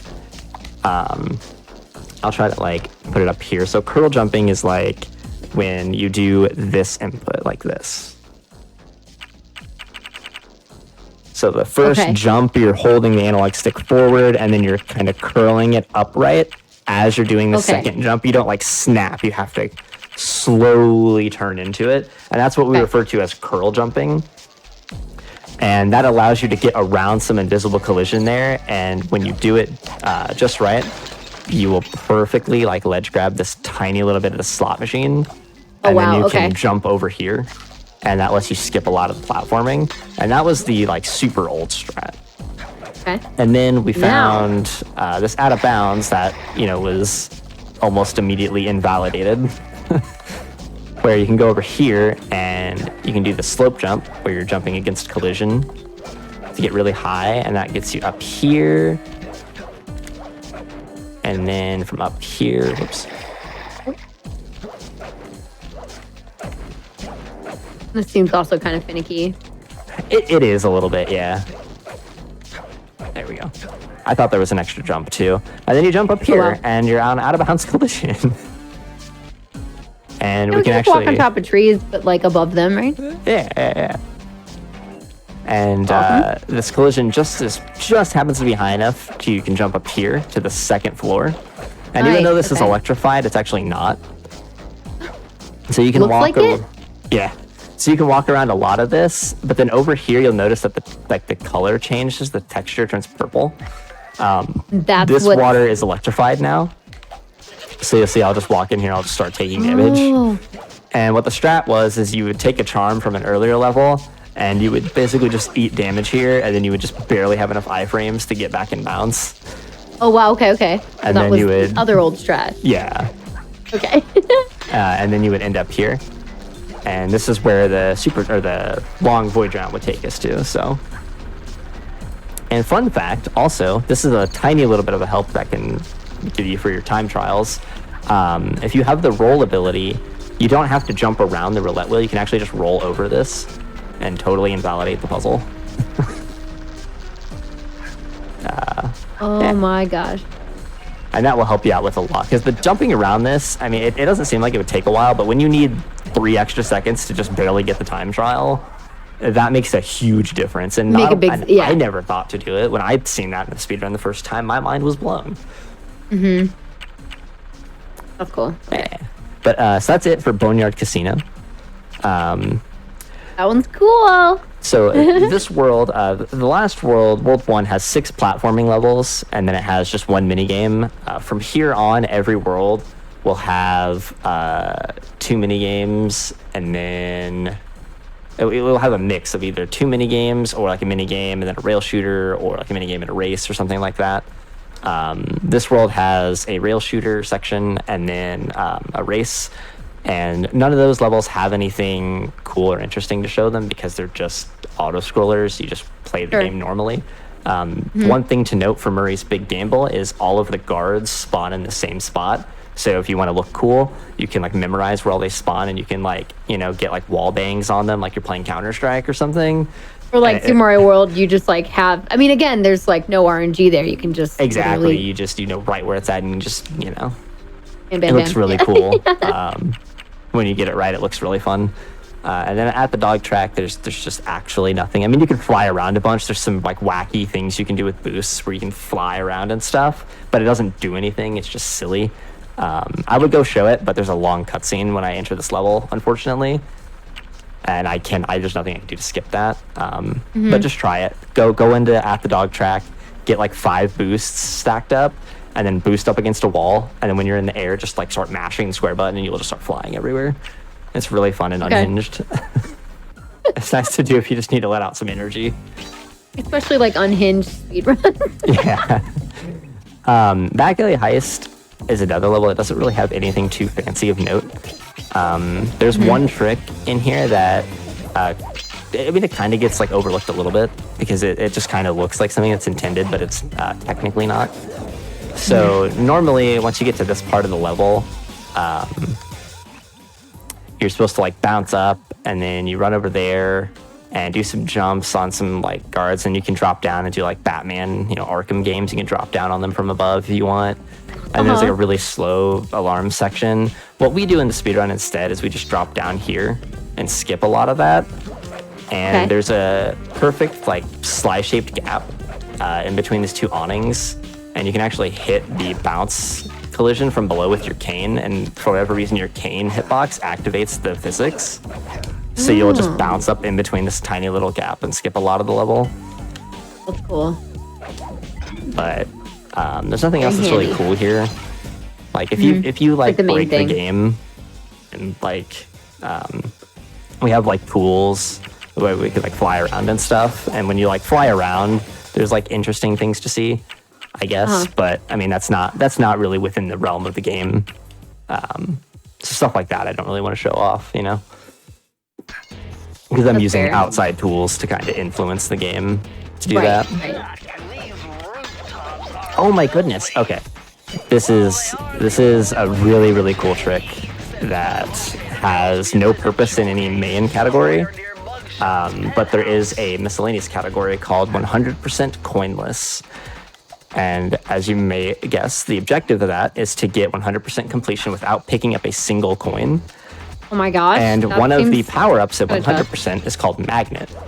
And what that does is it makes coins magnetize to you from like 5 times like your character model's range. So you have to do a bunch of like weird shenanigans to do that. And one of the weird shenanigans that we used to do to get around that, well, not we, I don't play this category. I enjoy having fun. No, the category is awesome. I highly, highly recommend checking it out, actually, right now. The 2 best players at it, Alice and Stevens. I think Stevens is in chat right now. They've been, like, trading records for it back and forth. They actually tied down to the second a few weeks ago, and then Stevens got a new PB again. So I highly recommend checking that category out. It's like a challenge run speedrun. But one of the techniques we use in that is called roll hovering. And if you have a spire point like this, or you have the rail slides or rail walks, when you press circle, you can press roll to cancel it. Oh. And if you get the rhythm right, you can actually fly infinitely. And this is a really, really cool trick that none of the main categories really get to make use of, and it's so sad because it has so much potential. Yeah, you just go up forever. And the category, you can actually go, I'm pretty sure there's an infinite height to this. I don't think anything will ever actually do anything. How tight is the timing on the actual input? So to actually gain height, it's kind of tight. You have to have a rhythm. If you don't have like a sense of timing for it, you won't ever gain any height. But you can stall out pretty easily. And if you only need to do a couple of them, the timing is not too bad. But trying to repeat this pattern is rough. And at one point, this level, you actually, I think, I don't think Stevens is here anymore, unfortunately, so he can't fact check me on it, but I'm pretty sure this level used to have a 30-minute section of doing that over and over again until you could fly to the end of the level because there was not another strat that was better. Oh, wow. Okay. And it was very depressing. I might be over-exaggerating that, potentially by a lot, but it was a very, very long section that I remember like being very painful for the poor coinless runners. I was gonna say, if it's frustrating, of course you're not gonna have the fondest memories. Exactly. That was another proxy that I kind of glossed over. If you time the antenna, if you time jumping with the antenna just right, you can get pinched out of it and you'll get launched up here. And this is the same spot that I just got up to with the roll hover. This trick is called date skip, no matter which way you do it. And basically the reason why we call it that is Sly and Carmelita have a little bit of cheeky commentary between each other where he like asks her out on like a date or something and she's like hardly, you know. So we call it date skip because we skip that cutscene where they talk about going on a date. Exactly. Amazing. I mean, she wasn't gonna go with him anyway, let's be real. Not this time. And then here we have the trick that made that long obnoxious roll hover invalidated, and is a very easy way to get the time trial for this level as well, because it's pretty easy to do. All you need to do is have the invisibility power up and then just follow the steps. So holding forward on the D-pad, so we're running, we're gonna line up the camera to the left side of like this windowsill area-ish. She will shoot you if you're slow with this, so be timely with it. And then we're gonna let go. Because I have walking with invisibility, we're gonna let go. If you have normal invisibility, you can just press circle right away and go into invisibility, but we're gonna crouch down and pause the game. And then once we're here, we're going to hold left on the D-pad and we're gonna cancel out of the pause menu with triangle instead of X. But then right after that, we're gonna mash X. And if you do it right, you'll get launched up really high and have a lot of control over Sly, and you can use that to fly over here to the end of the level and skip a whole bunch of the level, which is really, really cool. Love it. Let me see if I can... Ooh, am I not gonna be able to get down here? I can't, that's fine. I'm just surprised that the game actually has a failsafe for that. Wow, interesting, okay. Well, it's fine, I can just load the game. There's a really old strat that we used to do that was kind of fun. It's another proxy and it lets us see another wall or another like out of bounds area. So I'm gonna go over here and show that too because it's really fun. I really like that trick. It was kind of finicky, So not a lot of people went for it because it was only like a 7-second time save. But I Okay, really yeah, that's like fair. that trick. It's kind of like not one of my babies because I didn't find it, but I was like the only person that was kind of like silly enough to go for it. Like actually using it, yeah. Yeah. That's fair. Ooh, that was a really nice launch.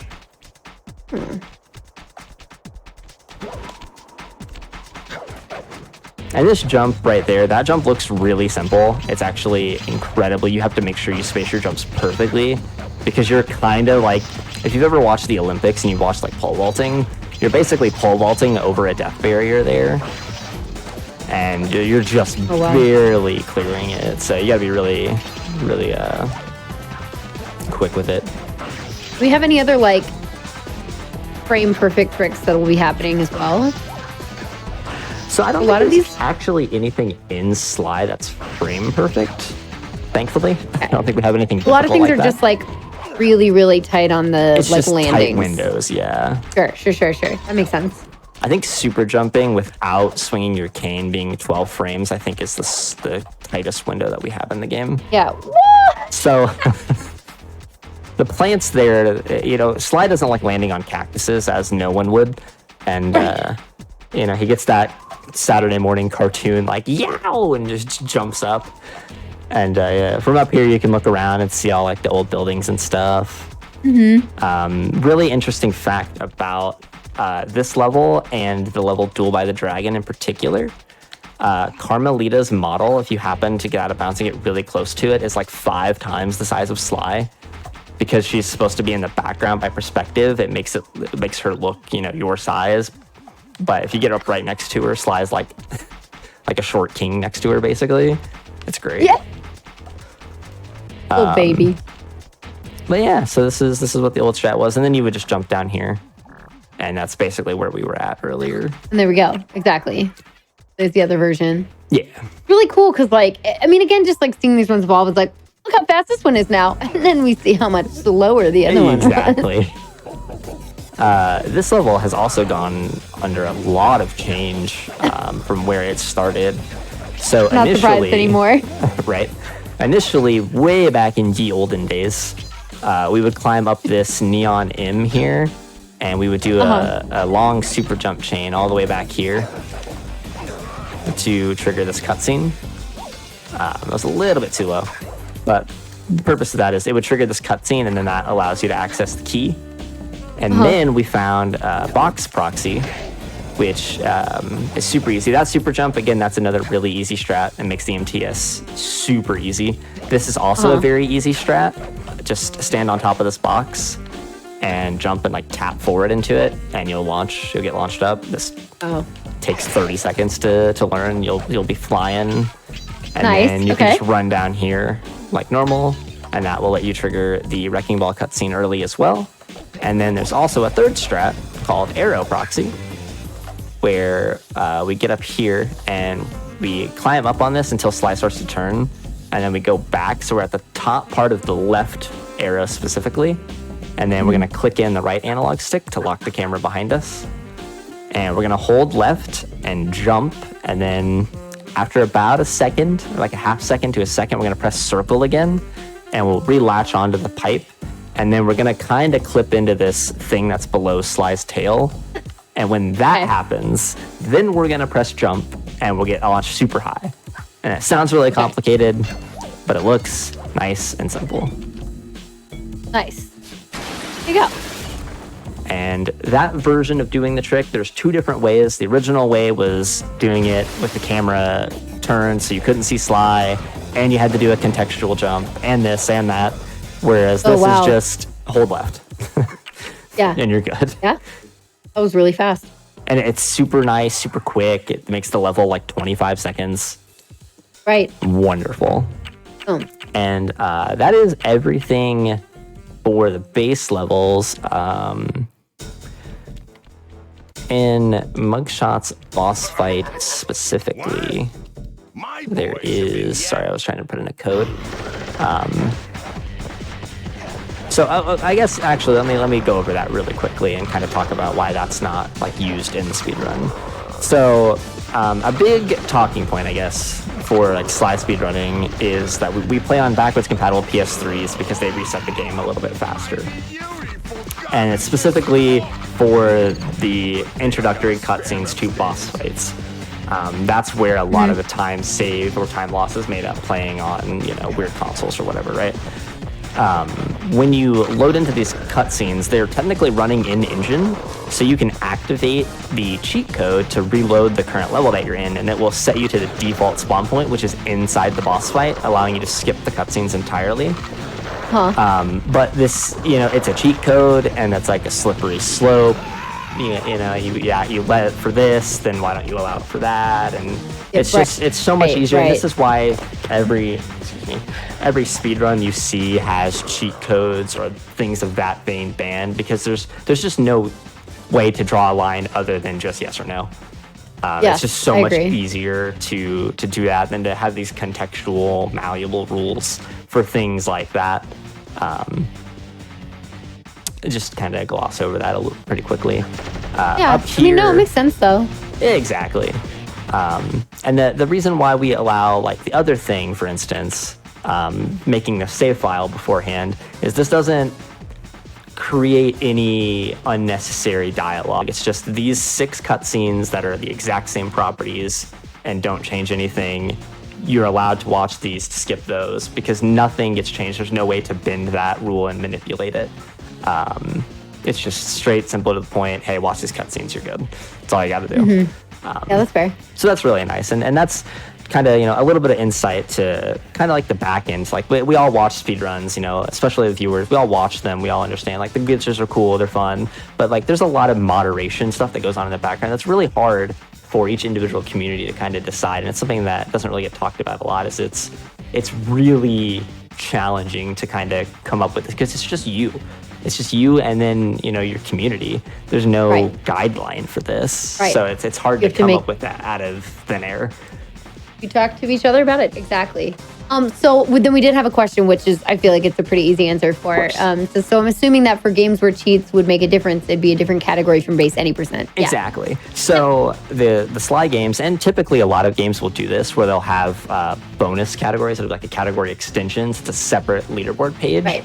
And on that separate leaderboard page, you'll have fun categories where you can use cheat codes. You can do any nonsense that you want to do. You can set up anything and everything. And those categories are ran on like their separate leaderboards and stuff. But like the main leaderboards are usually, you try to keep it as close to just base game. Like you boot the game up, put it into your console, and anything that you can do with that just within the game is kind of what's allowed and what's not. Sure. So here, this is kind of fun. So they decided to give the platform that Mugshot is standing on collision. So after he shoots, we can start from upright, and we're going to do that curl jump technique from earlier to curl it into a forward jump, and we're going to jump around this mirror, and you can actually walk around on the platform with Mugshot. Oh. And if you sit here and just spam attack him, he'll never shoot. So if you're like really like new to the speedrun and you want to get up here and just like mash him a bunch, you can sit here and reset for your own his benefit, because it's not actually hurting him. Yeah, no, he's too strong. Right. But yeah, and then also something that we kind of just gloss over for boss fights is in runs is anytime anything is auto-saved, it is automatically like it is set in stone. That has saved to your file. You're good to go. Do whatever you want to do. So what we try to do for a lot of these boss fights is we try to pause on the same set of time that we get that autosave. And this is usually a 12-frame window as well. I used to believe this was 6 frames until we added this one in, and then it was a lot. This one was so much easier than I thought it would be, that I felt like it couldn't be just a 6-frame window, And so now that autosave has happened, the boss fight has been counted as cleared, we're good to go. And you can view map out of this to skip cutscenes. If you pause a little early, you can exit the level. And then during the level fade out transition, things happen in the background slowly. So if you're close enough to the damage point taking place, you can use that to kind of overlap that too. Okay, gotcha. It's something like, it's kind of hard to talk about that without, I guess, actually like being in a run, talking about all the like loading shenanigans that we can do. Because there's a lot of stuff that you can do to skip different animations, but outside of like in a run, you know, it's a little bit, you got to go out of your way to kind of show that off. Right. So anyway, with Dread Swamp Path, there is 2 strats here that are really doable and are useful. The first one here is when you spawn out, you're going to press down to just get a little bit better collision. And from earlier, if you remember the momentum preservation by holding the jump button throughout a jump, we're going to do that again here. So we're going to hold left and hold that jump. And we're going to run into this corner until we're like, you know, nice and cozy with this little like stick and then the door. And then we're going to let go and we're going to turn the camera left. So on the right analog stick, this is pushing it to the left. So much more zoomed out than normal. Yeah, because the van has invisible collision, so it like kind of gets caught on it and pushes it away. It's like pushing, yeah. Gotcha. And then from here, we're going to hold left on the D-pad until the camera fully settles. And then we're going to hold up left on the D-pad again until the camera settles. And then here you can either press select to view map, or you can press, if you're on PS3, you can press the PlayStation button. Both do the same thing where they cancel your input and let the game just, you know, come to a set stop. And then we're going to close out of this menu. And then this is going to be almost impossible for you guys to see, unfortunately. It's really hard to explain this to people just because the texture is really hard to see that I use. So what a lot of people use is on the right side of the screen, you'll notice that there's this like, not lily pad, but like this miniature island with the bottle bouncing on it. These 2 rocks on the left side, you kind of line up like middle on the second, like the background rock. You kind of line up middle on that. Yeah. And that's what a lot of people use. I do something very slightly different for my visual cue, but it essentially ends up with the same lineup. But I use like a really tiny, like impossible to see texture on recording texture. It's just, I can't really explain it very well, unfortunately. But once you're here, then you just hold down on the D-pad and you get launched up and kind of ride the rail here and fly up out of bounds over here. Oh, wow. And at GDQ, I actually did this and didn't fly. For whatever reason, I just didn't get the launch. The first time that's ever happened. And it was really sad because I got the trick and then it just didn't work. But when you're out here, there's so much stuff you can explore out of bounds if you want. That's a really easy trick to also do because you just follow the steps. So if you want to do that and then run around here and explore, you can. I highly recommend it. It's a lot of fun. There's just so much wacky stuff you can see around here. Just more stuff out there. Yeah. For the purposes of speedrun, though, we run over here, and you got to be really careful. There's like a visible collision right here, but then if you run just a little more to the right, you'll fall off and die. So you got to be a little careful. And you can see, you know, the rest of the level over there. We actually, for the run, we jump down and break the candles and get the key. Alternatively, and I believe this is what PAL is supposed to do, as its more optimal strat, is you can run over here and you can actually enter the exit level trigger from behind and skip collecting the key. And on PAL only, because of the frame rate difference, there's a 2/3 chance you won't walk into this cutscene. Oh my gosh. And what? It's just somebody recorded themselves doing a bunch of attempts of it, and it just came out to like a 2/3 probability you just wouldn't walk into the cutscene. And then you would just walk back in the level backwards, and that would allow you to like skip a little bit of the some of the animation overlap. You would be able to skip that, and it's just a thing. You come out of the level, and 2/3 of the time you save 5 seconds. Awesome. But it is only a PAL thing. It's one of the few things on that's a benefit for being on PAL. Normally, being on PAL makes things harder because if you don't know what these words are, there are different like regions for the different games because they have different like broadcast signals. A lot of the PAL region runs at 50 hertz versus 60 hertz, like the rest, well, not the rest of the world, right. like NTSC, excuse me. And because of that, some things behave a little bit differently. Walk cycles for some games are a little bit slower or faster. In this game, a lot of proxies have to be done a little bit differently on PAL. I keep like just going over things while I'm talking about other things. Like I'm just on my stream practicing. If you chain together the cane jumps, like I said from earlier, if you can chain these together, you'll actually keep a little bit of your momentum through them. And we can use that to not only stall our height to get a little bit closer to this out of bounds, but we'll have a little bit extra speed to get up here. And then from out of bounds here, we can just run all the way to the end of the level. Oh, wow. But you can also just run along this and just explore like everything. I was like, how far can you go? Here we go. This entire level, the entire outside of this has collisions, so you can just run around here. Oh my gosh. It's super cool. Oh no, there we go. Almost all. I found some invisible water. It's okay. I found some more invisible water. It's okay.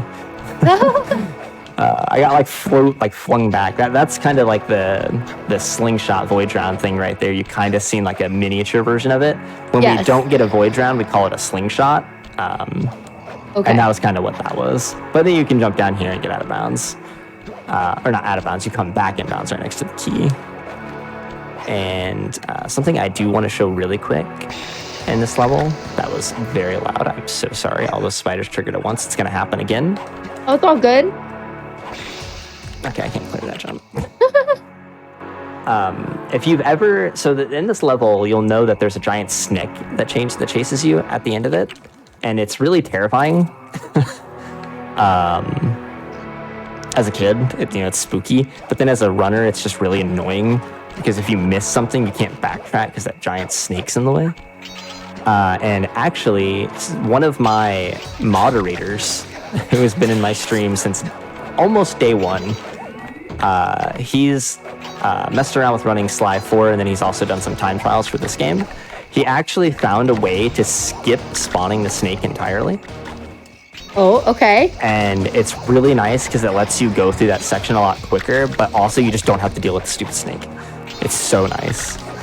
So we're going to get over here and we're going to show off how to do that because it's super simple.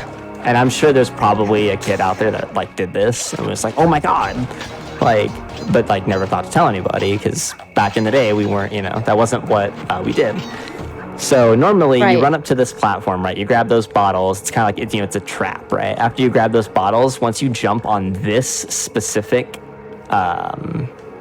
rail walk here, like this piece of wood, it will trigger the snake. However, if you space your jumps just right and press circle, you can actually skip landing on that one entirely. And now you can run through this entire section without the snake chasing you. The camera will always try to auto balance to have because you're supposed to be getting chased in this sequence. So the camera, you'll be fighting the camera the whole time.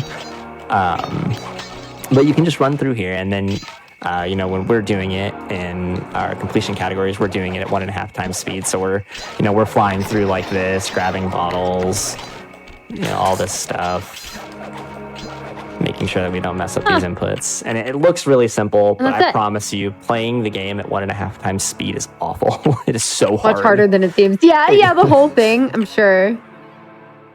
Other than that, there's not really anything cool in Lair of the Beast to show after that. Just those two main strats here. Right. Piranha Lake, I'm just gonna recommend you guys look up a video for this. There is a trick here. It's called fish skip, where you can skip this mini game by clipping through the gate up there. Okay. There are people that are able to do it, and they're able to do it fairly consistently. I am not one of them. To put this into perspective, I have maybe gotten the trick about 20 times, and I've attempted it probably 10,000. And that's not me over-exaggerating. I have spent multiple 12-hour sessions in this level a day trying to practice it, to learn it, and have not gotten it once before. And part of that is just me. I think some of it is just I'm in my own head about it. But I mean, it's still interesting to see, things that are potentially available to runners, but like still so hard, or like Exactly. on the newer side where it's like it's just a game at this, this is a 21-year-old game. Yeah. It's weird. But And it's crazy because that trick has been legendary for my entire time. Like when I started speedrunning, everyone was always like, "Oh, have you seen fish skip?" Like as a joke, because it used to be something like we never knew that it could be like replicated consistently before. Sure. And only within the last couple years have people actually found ways to replicate it. And I think maybe in a couple more years we'll probably be at a point where everyone's doing it. Yeah, where it can be like maybe more consistent, or yeah, I don't know, more accessible, or exactly. So so here we're jumping on some trees. yeah. So I got to stop doing that. It's so easy to just go through the motions. There's so much to show off that like I would stop you a little bit more for things, but like you have a lot that you're explaining. Yeah. There's a lot going on, and there's so many different paths you can take each level. Exactly. That's the best part about it. I just want to make sure that we have enough time to go over everything. I know. So I'm not going to stop you for this. Bleeding through these things a little bit quicker here. You're good. So here we can get up out of bounds on this tree. And then you can jump up here out of bounds up to this tree. And it's not really a blind jump. If you have a nice television at home to play this on, or a nice monitor, you can very clearly see this branch that I'm going to be jumping to. It's not this bottom one. It's the one to the right of it. We're going to be jumping to that one. And when you have a nice monitor, it makes this jump really easy because you don't have to like wing it. Unfortunately, my TV is older than all of my siblings. And my oldest sibling is 15. So I can't really see very well on this TV. Is you playing this on a CRT? No, I am playing it on one of like the early Samsung 32-inch HD TV models from like when flat screens were starting to become the new norm. My dad got me a TV for gaming a couple years after I got into like Call of Duty and stuff. And I've been playing on this TV ever since, and it somehow still works. And I speedrun on it with like a half-a-second input delay, which I do not recommend. For sure. But from up here, you can run out of bounds on all this collision, and it's absolutely crazy what all you can explore. We just dropped down here on this platform where the key is at. And that movement that I just did for it is the easier of the two movements. There's an alternative way where you will run out of bounds over there, and you'll make like a really like sick jump to this part like right here from that spot there where I was just trying to hit, and then yeah, over here. And that jump's like really finicky because that platform, like this camera first of all is awful, and then that thing that you land on is kind of finicky. And then when you're running along these ghosts can sometimes just spawn inside you and you can't kill them and you just take damage, and it's really obnoxious. So I do the other way. It's a tiny bit slower, but it's so much easier. And then down here, I just want to show off this legacy strat because I'm really good at it and I like to brag. So this is called hook jump, and this used to be one of the worst tricks in the game for everyone, even myself. What you're doing is you're gaining some speed so that way you can land on top of this hook, and then you're jumping off of the hook up out of bounds. And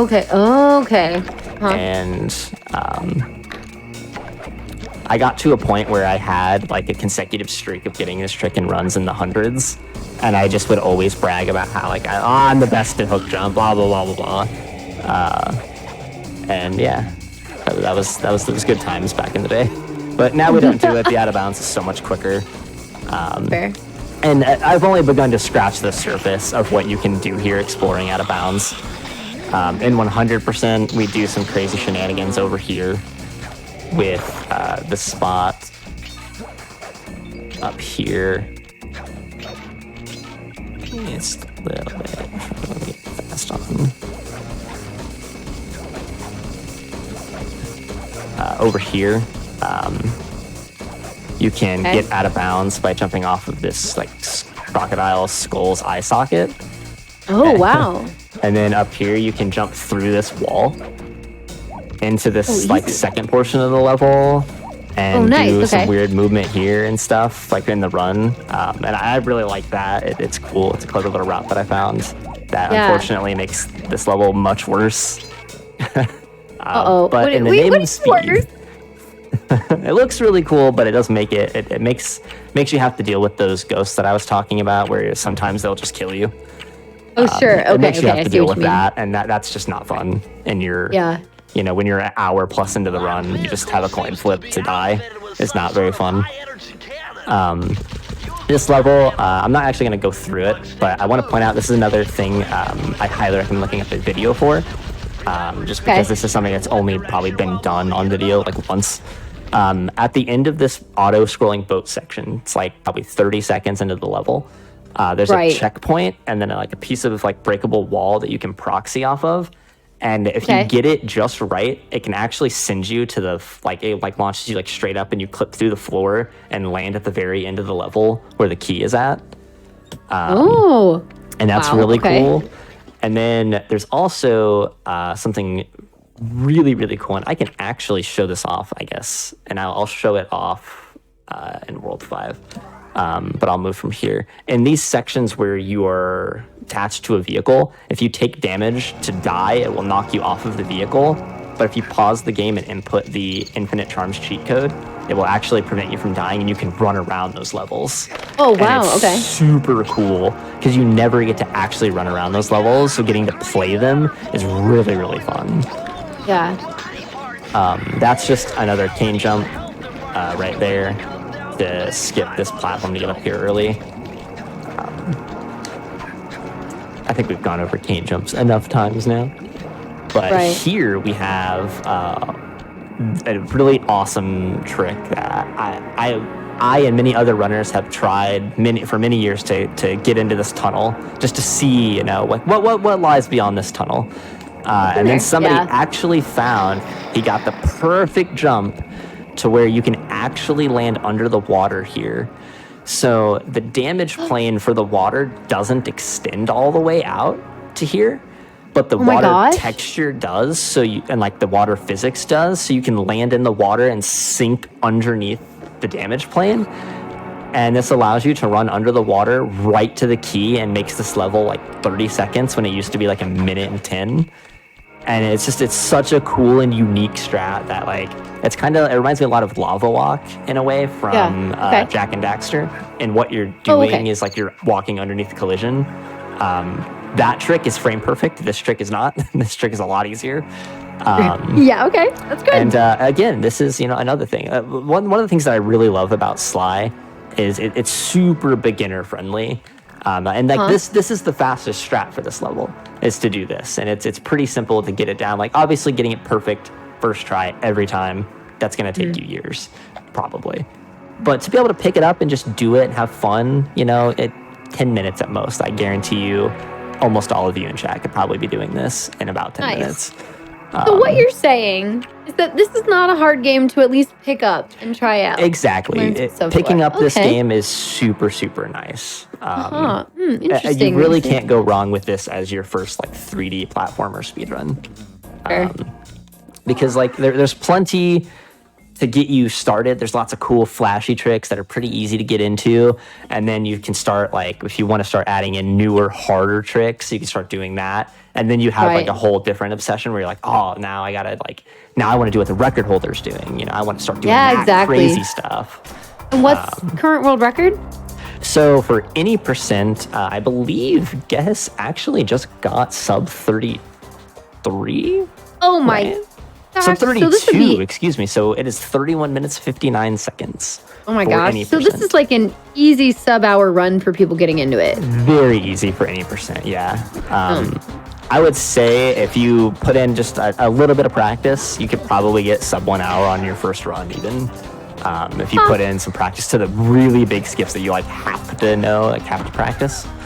Right. That's wild. That's awesome. This is an old strat I'm showing off here because I found it and I like it. Okay. But if you come in here and you hold down left, or you tap down left with your invisibility power up active, and when you let go of invisibility, it will proxy you up in the air. Unfortunately, I have the fancy version of invisibility where you can walk with it. There we go. Okay. Oh, nice. Okay. And this is like up. what kind of replaced the old strats. This is the first new strat found in this level in a long time, so I felt really cool when I found it. Sweet, of course. And I like to talk about that because I feel cool. It's like one of the few times I feel like I contributed. Even just playing it and helping bringing light to a game and Well, stuff, that's exactly, contributing. yeah. You know what I mean? Pretty great. But the meat and potatoes of this level, if I may use that phrase, is this van. The van, as you've seen in World 3 and even in World 1, there's also a proxy and stealthy approach off of the van, but it's not really consistent, so I can't really show it. But the van has a way of launching Sly that's just perfect. So we're going to get a really precise set of camera angles here. So holding forward again, running, we're going to line up and we're going to kind of split that tree, the treetop like in half, if you will.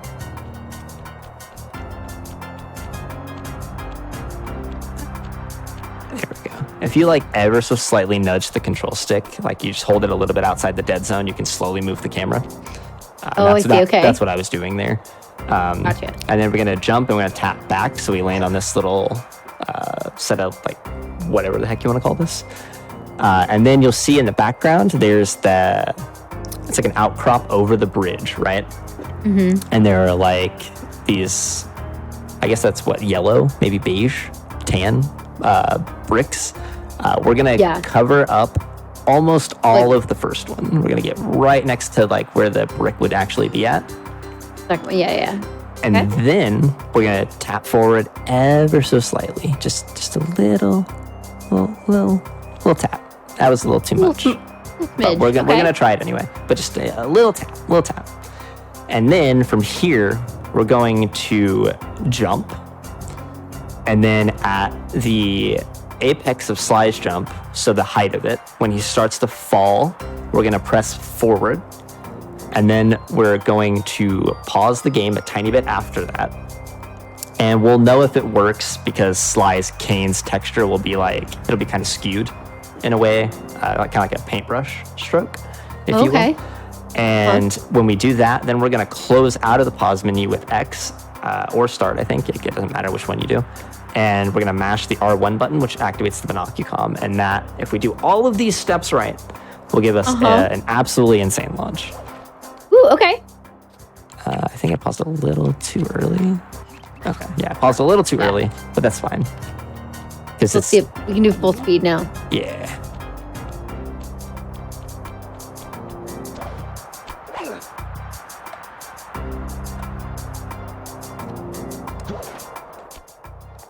There we go.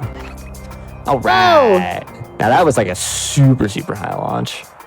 So I'm going to make sure that I don't die here. Whoops. Okay. Yeah, I have no idea where I was actually at. So where are you trying to go? Up there. I went so high I lost my bearings. Oh, okay.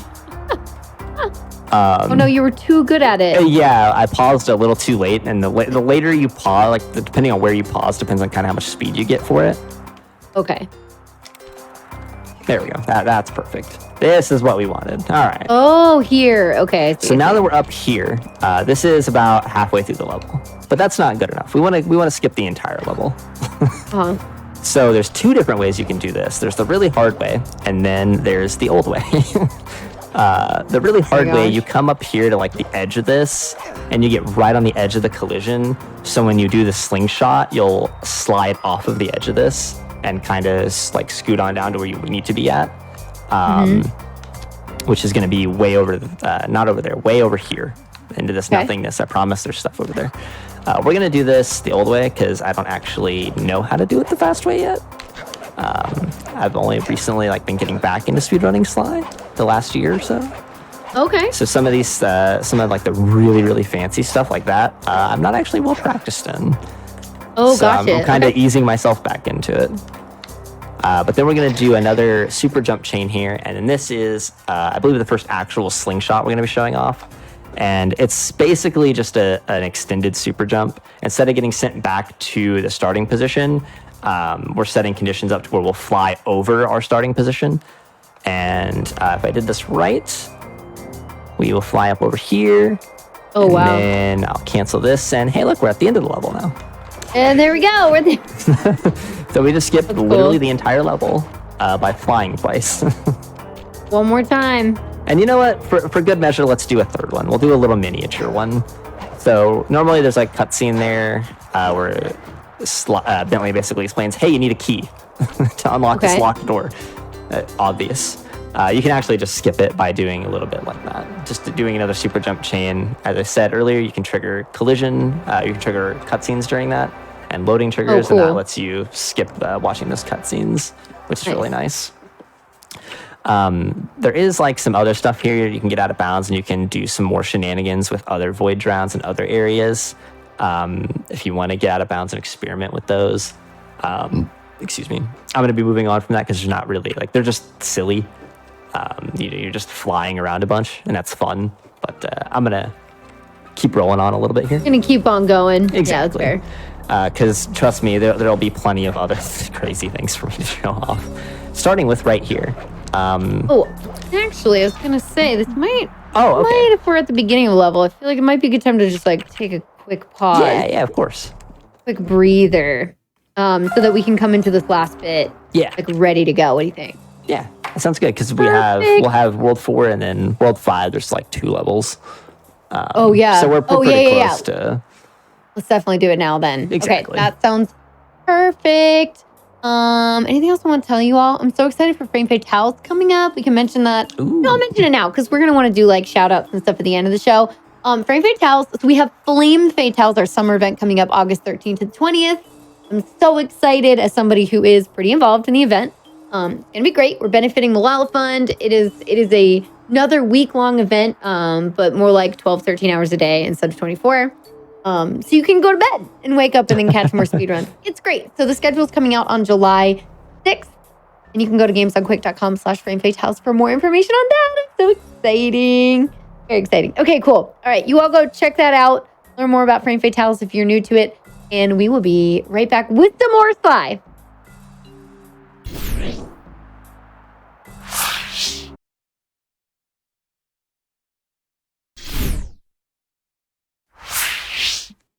And we are back with the last portion of this show. Welcome back to Out of Bounds. We have Sly Cooper, as you can see, Zenthro showing off.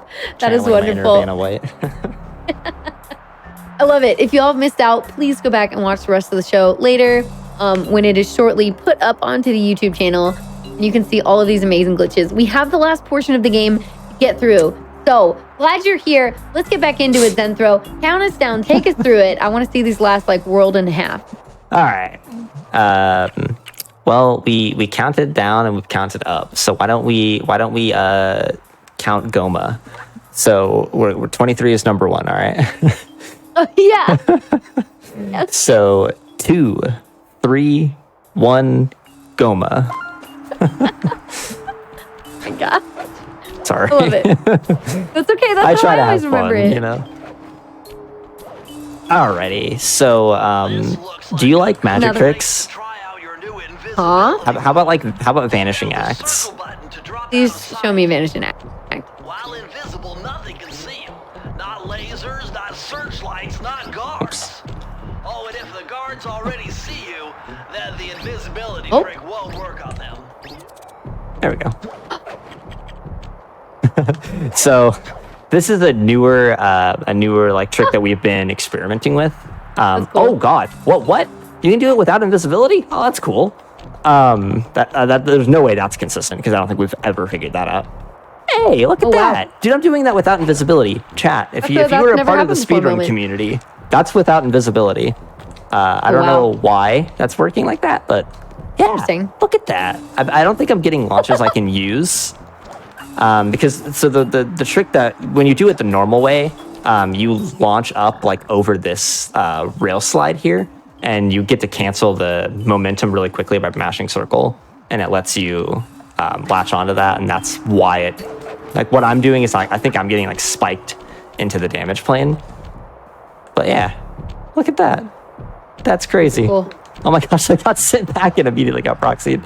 So Yeah. this whole like building right here, this whole like temple, all 3 floors of it are really like, you can do lots of crazy shenanigans in them, no matter where you are. You just pick a corner and you start messing with invisibility and spamming it, you'll probably end up flying somewhere. Okay. So it's kind of like a veritable house of horrors in a way. Awesome. Perfect. Over here, this is a really, really old jump that we used to have to do, that I used to choke all the time on record pace runs. You have to land on this tiny little bit of railing here, and then you can clear this jump over to this guard and kill him before he aggroes you. And I would always miss and just slide off into the ground. And it made me sad all the time. But that strat got replaced by... there was a really old video by a guy named Surreal, who was kind of one of the first... I would say like this is a guy that does Sly. You know what I mean? Like it's Surreal, he's Sly.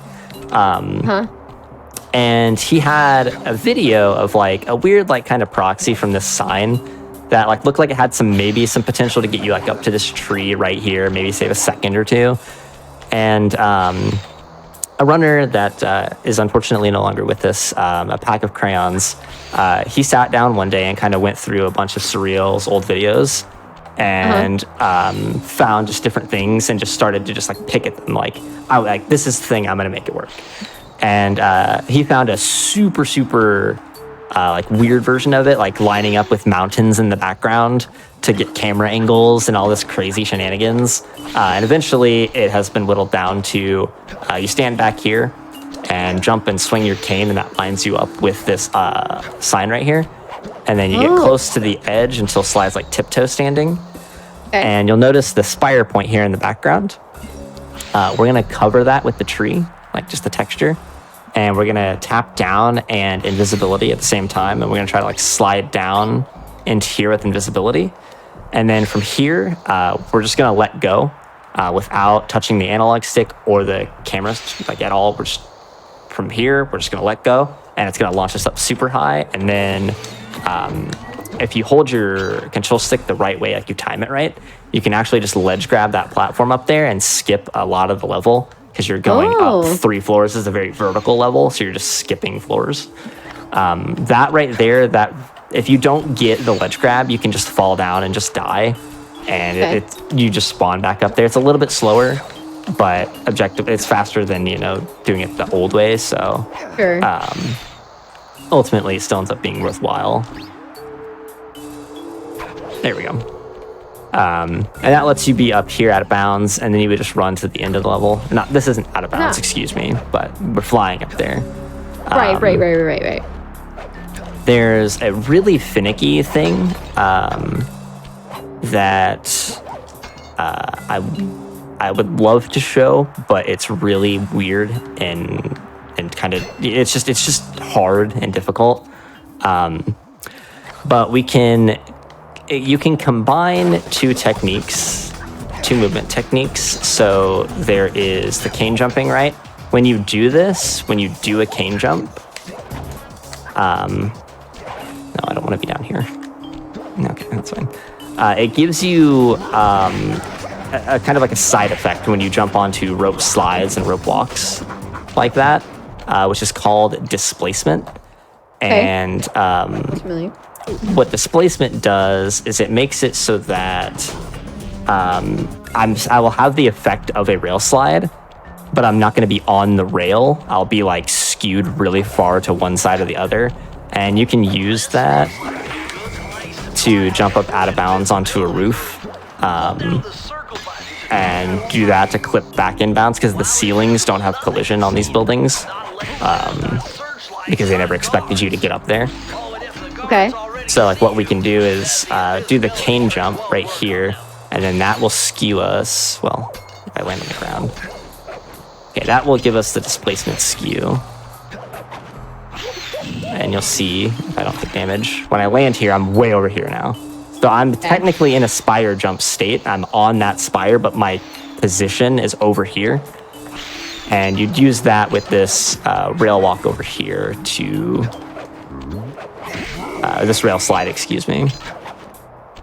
to get out of bounds because you're way up here, and then Oh, wow. you land on this, and then you can jump over to the side building right here. Oh, I see. Okay. And then this lets you, there's like, you can do a slope jump up here and barely hit some top collision up there, and it's really finicky and honestly kind of garbage. Okay. Just for doing it in runs, it's sad how like finicky it can be, because you have to do a slope jump, and slope jumps themselves are not the most like easy thing to do perfectly controlled. Right. And then like you have to like max height time, like it space your jumps perfectly too. And but what it allows you to do is cut out a little bit of backtracking. You can do some really cool movement after that for the all vaults specifically category, and it lets you save some time. And you get to clip through a ceiling, so that's always fun. I like clipping through ceilings. Yeah. Yeah. Flaming Temple of Flame has some really cool stuff. So here, actually, let me kill this guy. Here is an instance of where we can use roll hover to do some cool stuff. So normally you have to ride this rail slide down, and then you run around the level, and you'll see that this is the actual intended entrance to the temple. When you do roll hovers, however, though.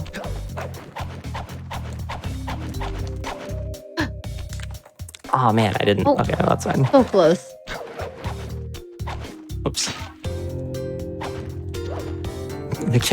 Camera. Thank you. Camera wanted to be under the platform. Yes.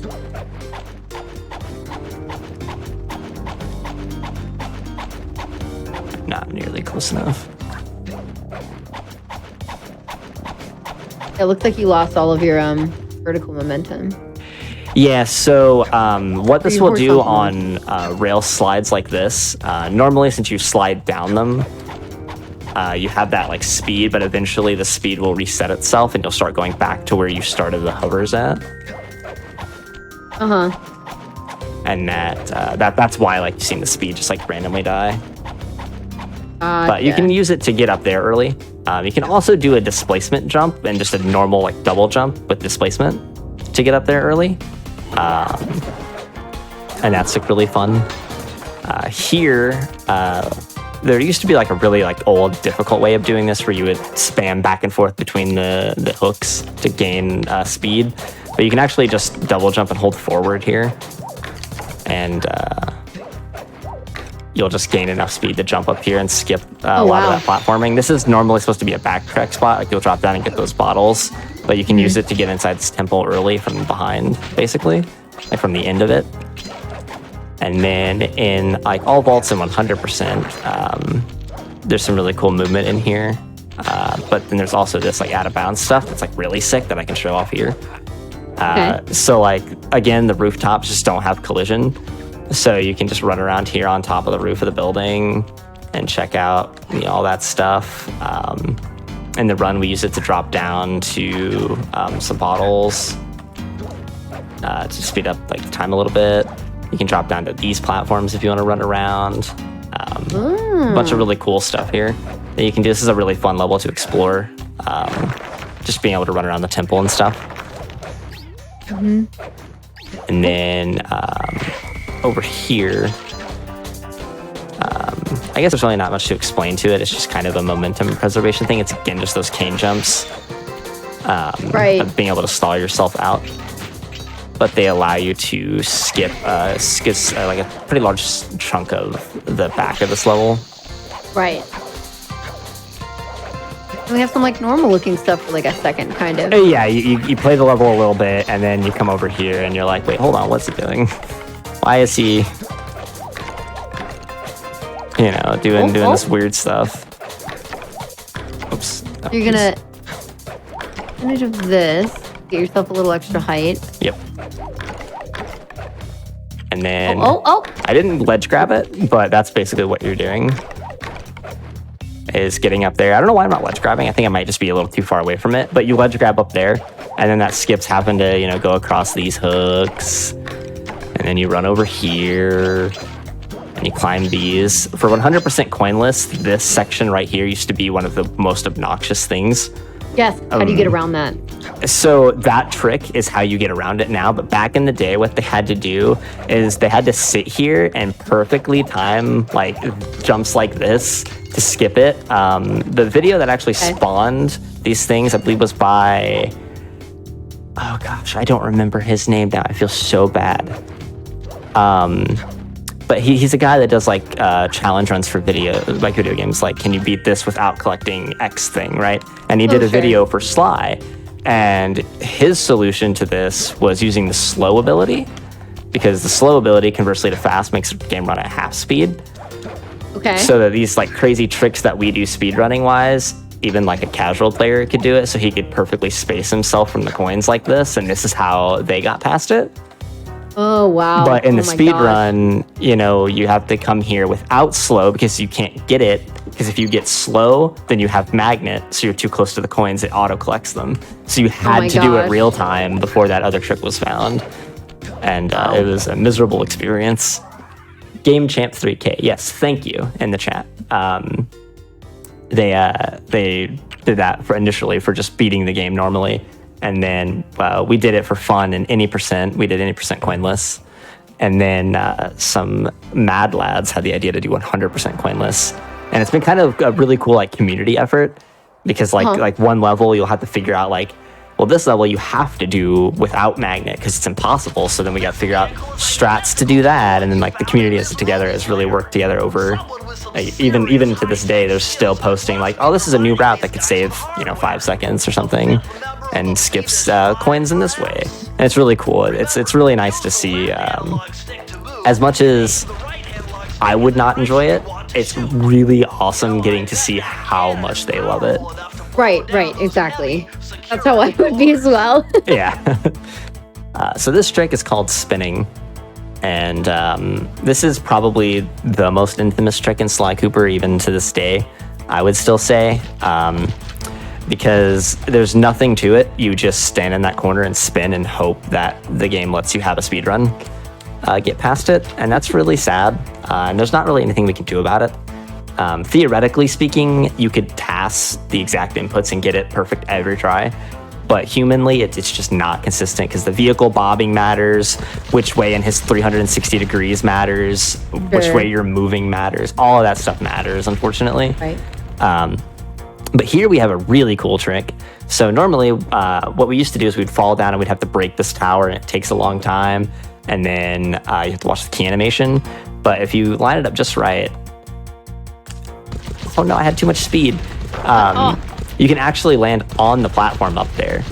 And what you have to like move around really precisely on the platform. But if you do, you'll spawn in this second part of the world's area, and you'll actually collect the key up there, and you can just like start driving around like with the key, and like there's no animation that plays like the fanfare plays, but like the animation doesn't, so it's like it looks really weird. Weird. Okay. But it's really cool, and it saves a lot of time. Which is really nice. Because not a lot of things are simple like that save a lot of time in speedrunning. Right. This level is going to be really infamous in the coming years of speedrunning. We're just now doing a trick that completely skips this level entirely. So normally you would have to run out and around this big dragon throughout the level. This is another level where Carmelita shoots at you and stuff. Oh, right. And normally, you have to run through the level and do all that stuff. Is that another giant model then? Yes, this is another one where if you get up close to her, she's like twice your size. It's awesome. There's a task strat here called Firework Proxy, where these blue fireworks, if you hit them in just the right way with just the right angle, they can give you some really crazy launches like that. And there's a task strat that will launch you straight into the key. I think the task that we had was any percent, so it didn't actually get to do this level because World 4 Skip was found at the time. So we didn't get to see anything crazy like that for it. But I'm sure I think there is someone that has this in their their time trial. I think one person was crazy enough to do it, actually. Okay. But what we actually do cool. now is... I'm just going to cheat to skip this. We'll just pretend that didn't happen. But what we're going to be doing now, and Gehis, the world record holder, already does this. And whenever, like when I start coming back and start grinding runs again, I'm going to be doing this trick as well. So by getting a ledge grab here, we can set the camera, we can lock it behind us with R stick, and get like a similar position every time, right? And then we're going to combine the boost jump technique from way back at the start of the stream with the slope jump technique to get up out of bounds up here. That was really close.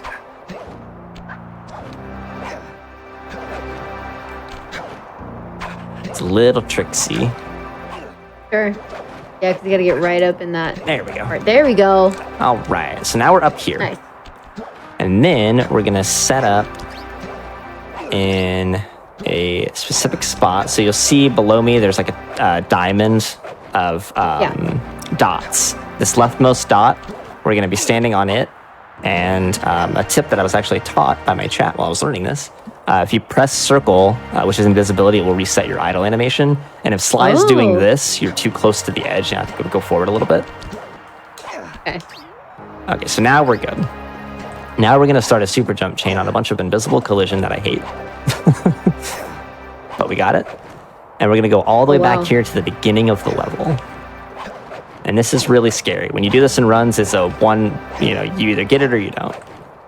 Okay. Because I just jumped over the loading trigger there for the level. I just barely missed it.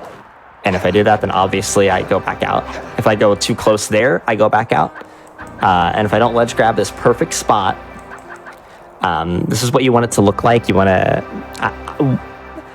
it's just kind of feel for me at this point. Sure, this is what it looks like. And it's pretty obvious if you're too far left. It'll be kind of obvious, and if you're too far right, the camera skews differently. So it's very clear to tell when you're too far right. But we're gonna lock the camera behind us again, and then we're gonna hold right, and we're gonna jump, and we're gonna hold the jump button until we get into the damage plane, and then we're gonna cancel the damage animation, and we're gonna actually hit the level trigger. So we're gonna be leaving the level, and during the fade out, we're gonna fly back, slide off of the collision that we were on out of bounds, and then land into the key and collect it. Oh my gosh, okay. So everything was done right, which it wasn't. Oh, it wasn't? It wasn't. I missed it. I think my starting position might have been just a tiny bit off. But that's so the level of precision for this. And this is why I say it's going to be infamous. This is the last probably 15 minutes of the run. And you have a trick that's one shot, just, do or die. Tough. Okay. And it looks really, really cool. This is actually in the new world record for all keys. Oh wow, okay. And so if you want to watch the full thing of it, because it looks crazy, because you're leaving the level and you're like, oh god, it didn't.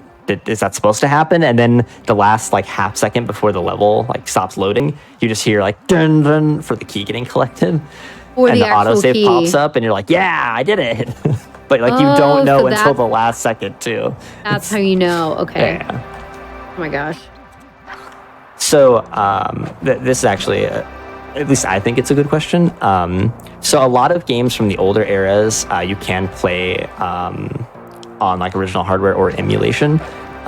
Sly 1, we've only just recently allowed it for the leaderboards, but it is not, you cannot get world record with it, and they're hidden by default, just because PS2s are still pretty accessible. Yes. Yeah, they really are. So, but for the purposes of the speedrun, we play on the North American PlayStation 2 copy of the game, but we play it on a backwards compatible PlayStation 3. And this is just to save some time and some lows and resets. You do not need a BCPS3 to compete with anyone except the world record holder. This has pretty much always been true. There's never been a time where first and second place were so close, except maybe Neon and Gehis. I think they were 30 seconds apart from each other. and that's a difference that like is attainable by just having a console. But otherwise, the difference has always been small enough that, or big enough that you could get second place. Gotcha. Okay. What are you doing down there? Unfortunately, we have a cutscene here, but this is a really cool trick, and this is something that every time someone that played this game casually, the first time they see this, it's rare for them to not get up and leave the room. Or to like just throw their hands up like, I guess, fine, I'll just deal with it. Because this race as a child is awful when you're like playing the game as a kid, because these monkeys, they're really good at like picking good lanes to drive in. There's ice physics, which is awful. There's RNG, whether the monkeys steal your boosts or not. It's just all awful. And you have to do a 3-lap race, and you got to be like really precise and all this stuff, and it's really hard. Or you can just boost into this wall and ramp up over the invisible wall and just go collect the key. That's very amazing. It's really like anticlimactic. The first time you see it, you're like, yeah, how's the speedrunner gonna deal with this? Yeah. Oh, that's how. They're just gonna skip it.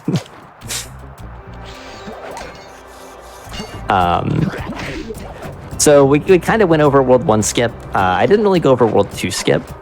I kind of just forgot, if I'm being honest. So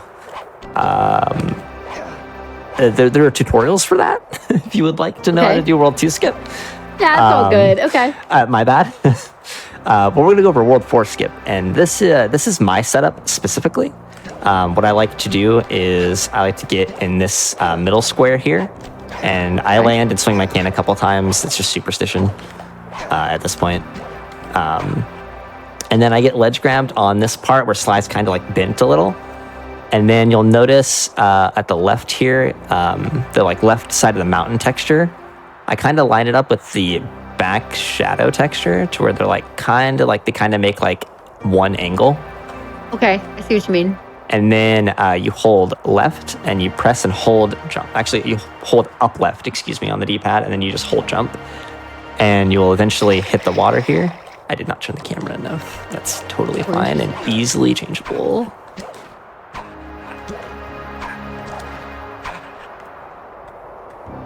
We'll go just a little bit further. That should work.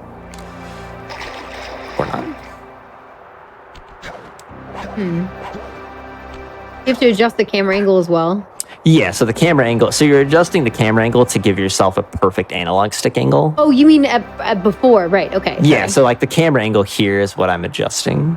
Right. I thought you meant after. Okay. Cool. Okay. No.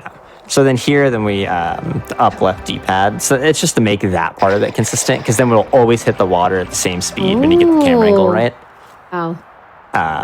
Because that's really what you want is when you get a void drown, you need to also have good speed, or else you won't get any horizontal distance. You'll only get vertical height. Right. And I think I canceled it a little too early, but you can actually hit the World 4 loading, like the World 4 boss here, and this was always theorized for many, many years. Like I've been running the game for 7 years, and when we first started out, World 4 skip wasn't real. It was never going to be real. It was something that was just, it was a myth, right? It was a hope, a dream. No way. Sure. And then someone came along and created on emulator, kind of like a game trainer, where he could give himself like infinite flight and stuff. Oh, I canceled it too early again. No, I didn't. There we go. Oh, nice. And he just flew over there where and he decided to fly over there just to see if the loading trigger was there, and it was. And he's like, "Oh, hey guys, here's the loading trigger. We can do this. We got to figure out how to get over here. RTA now."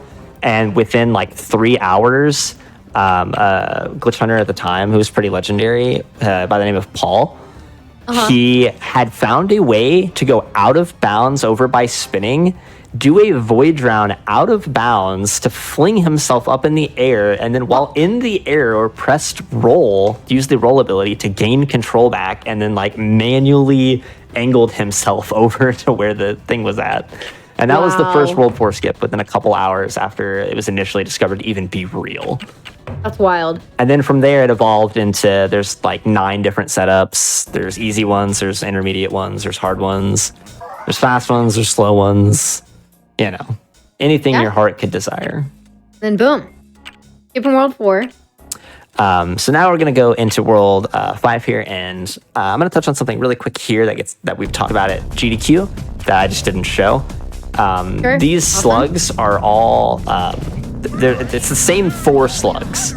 I've thought for a while, and a lot of people think that these slugs, when you kill them, like when you hit them like that, they die. As you see, they don't actually die. They just get knocked back. But if you send them flying over here, you can actually knock them out of bounds, and they can no longer get back into the arena. So they'll just be like infinitely falling, and then you don't have to worry about them anymore. So now you see there's only 3. Like I knocked that one out, but there's still only 3 instead of the 4. And that was just a really cool like realization I had one day. Okay, they're the same ones. Yeah, I was like, I wonder, and then I wondered a couple years later, can I despawn these? Like, can I knock them out of bounds? Like, but yeah, that's a really cool thing that you can just do for fun. You knocked all of them out of bounds. Then you can just run around freely to do if you have trouble with the minigame, I highly recommend doing that. Just knock them out of bounds, because then you literally can't fail. Oh, I see. Okay, with the 41 out of 6. Okay, I was wondering what that was about. Yeah, there's conveniently only 119 computers, so only one person can get 60, even though once you get to 119, there's still computers up there spawning. So Bentley just straight up lies to you. Okay. That's funny. Here in Daring Rescue, we have a very wonderful trick that has been around for a very long time called Bentley Skip. And Bentley Skip, this has gone through a couple of different iterations. There's actually a new version of it that's really, it's 100% consistent, that takes place over there. You get a nice camera setup, and then you can always get the trick perfectly. It's a little bit slower. But this way is just basically just these turrets, when you aggro them, you see how like the lid comes up. We're going to be kind of tricking the lid into coming up as we're going towards it, and then it's going to close and then open up immediately. And if we jump at the same time, we can get a lot of height. Oh, like it'll launch you. Exactly. And then when you enter into this building, normally there's a cutscene that plays where Clockwork comes and mocks you for basically being in love. He's like, I knew you would try to save her if I trapped her, blah. You skip that cutscene and an entire level where you play a hacking minigame, and you can just go straight forward into this level. Right, that's right. And I should have put a ability. I've hunted you for years. Because this is the really fun thing that I want to show off. Actually, since we're almost at the end of the show, I'm going to end on that. We're going to go up here to Sinking Peril.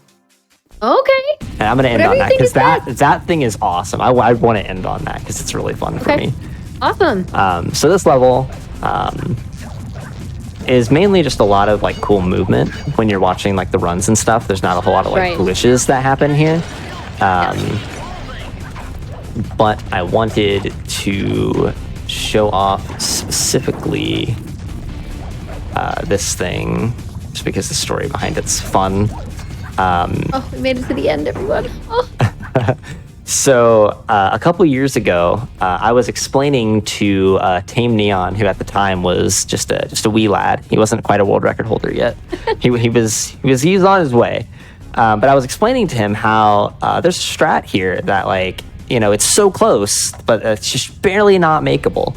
Like I've tried for so many years and it's just not makeable. And here's how you do it, Neon. And then I made the jump. Oh yeah. Like, here's how you do it. But it doesn't work. And then I latched on up there and it blew my mind. If you don't do this fast enough, the platforms shift back and forth. So let me take this damage here. And that should lower it back to where I can do it.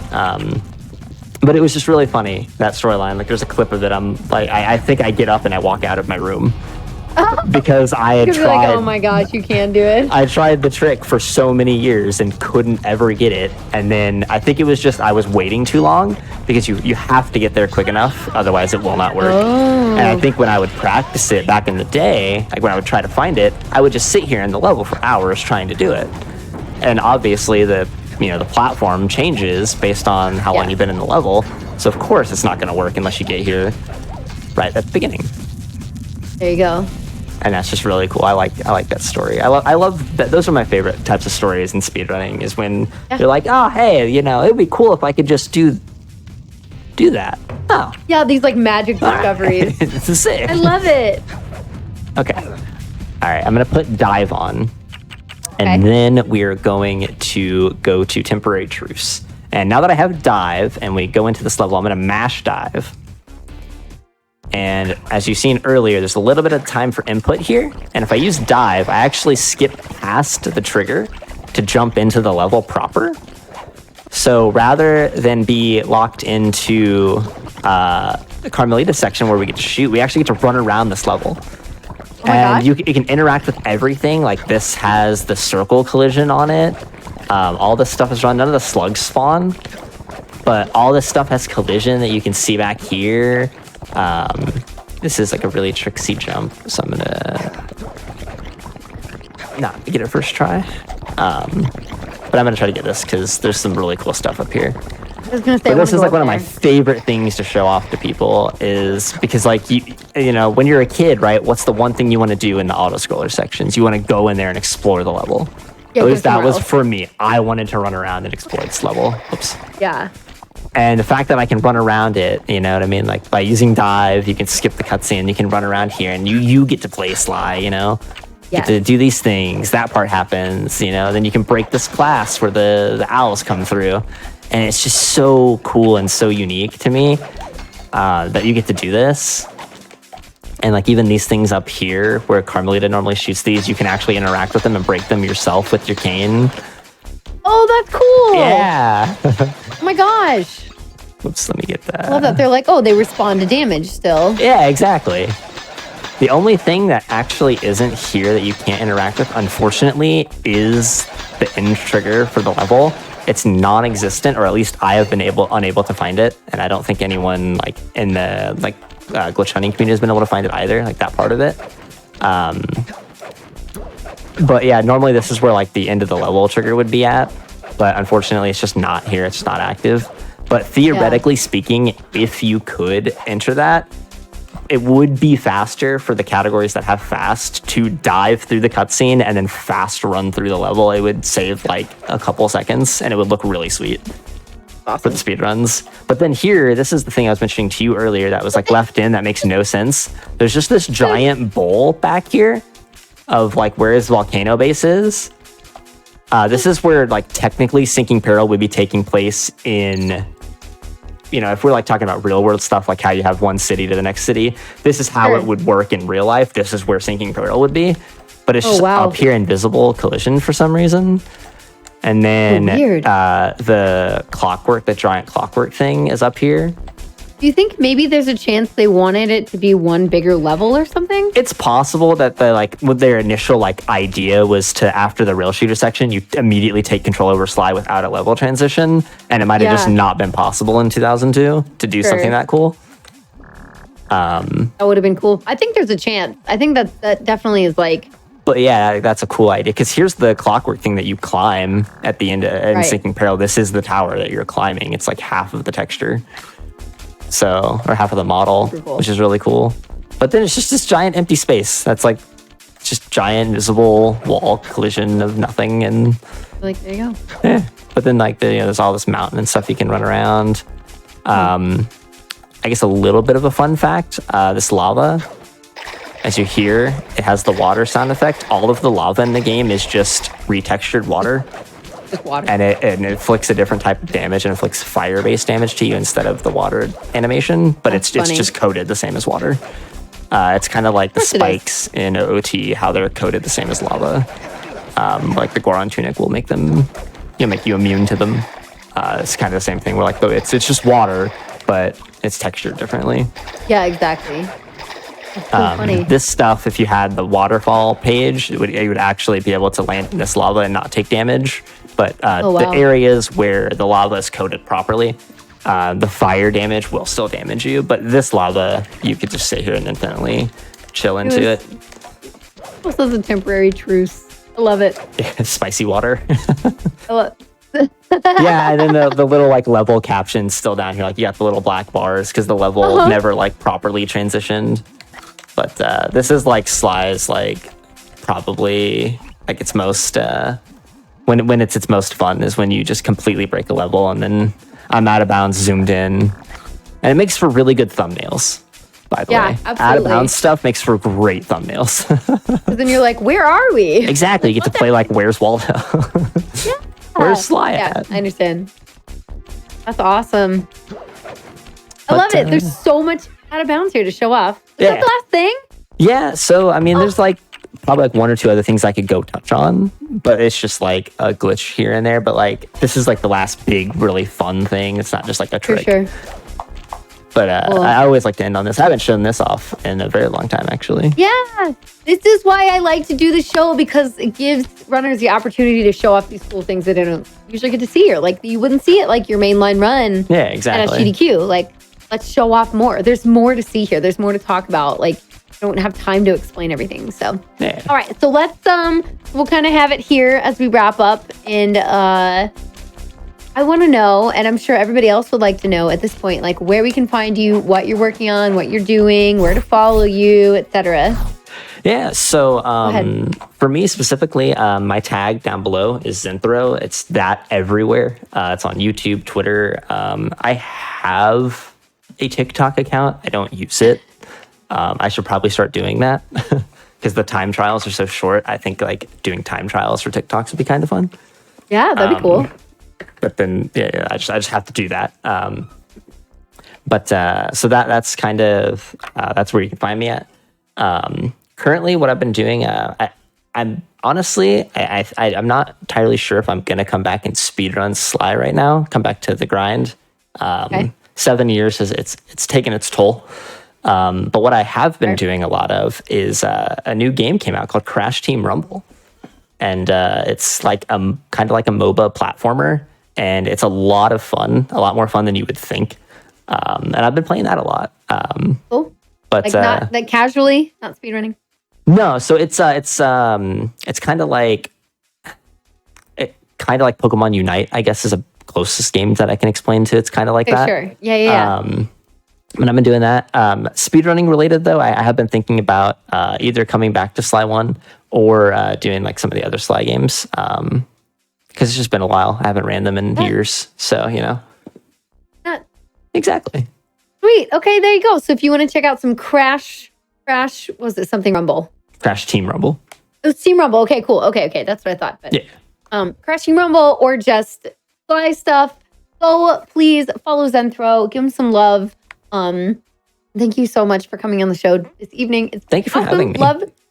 I love seeing how absolutely broken this game is. It's so great. It was great. This is what I was hoping for. When I saw it at SGDQ, I was like, this needs to be on my show. Yeah. I always write it down. I always like watch mainline events and I'm like, I need to write this game down. And then I need to reach out to this runner. And so you're the first person I brought on since. So one thing I would like to just throw in here, if you've seen anything in here and it like sparked your interest in getting into the run, the speedrun.com page has the Discord linked. And everyone in the community is super, super nice and friendly. Almost at any time of day you come in, because we have, North Americans, we have Europeans, we have Australians in the community. At any point in time, if you want to come in, just ask a question, start to get involved and wanting to learn and play the game, feel free. Everyone is super nice. The game is really easy to get into and just mess around with. Even just to learn some time trial strats, just to finally get that 100% file if you've always wanted it.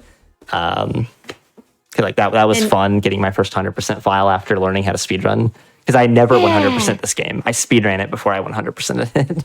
That's fair.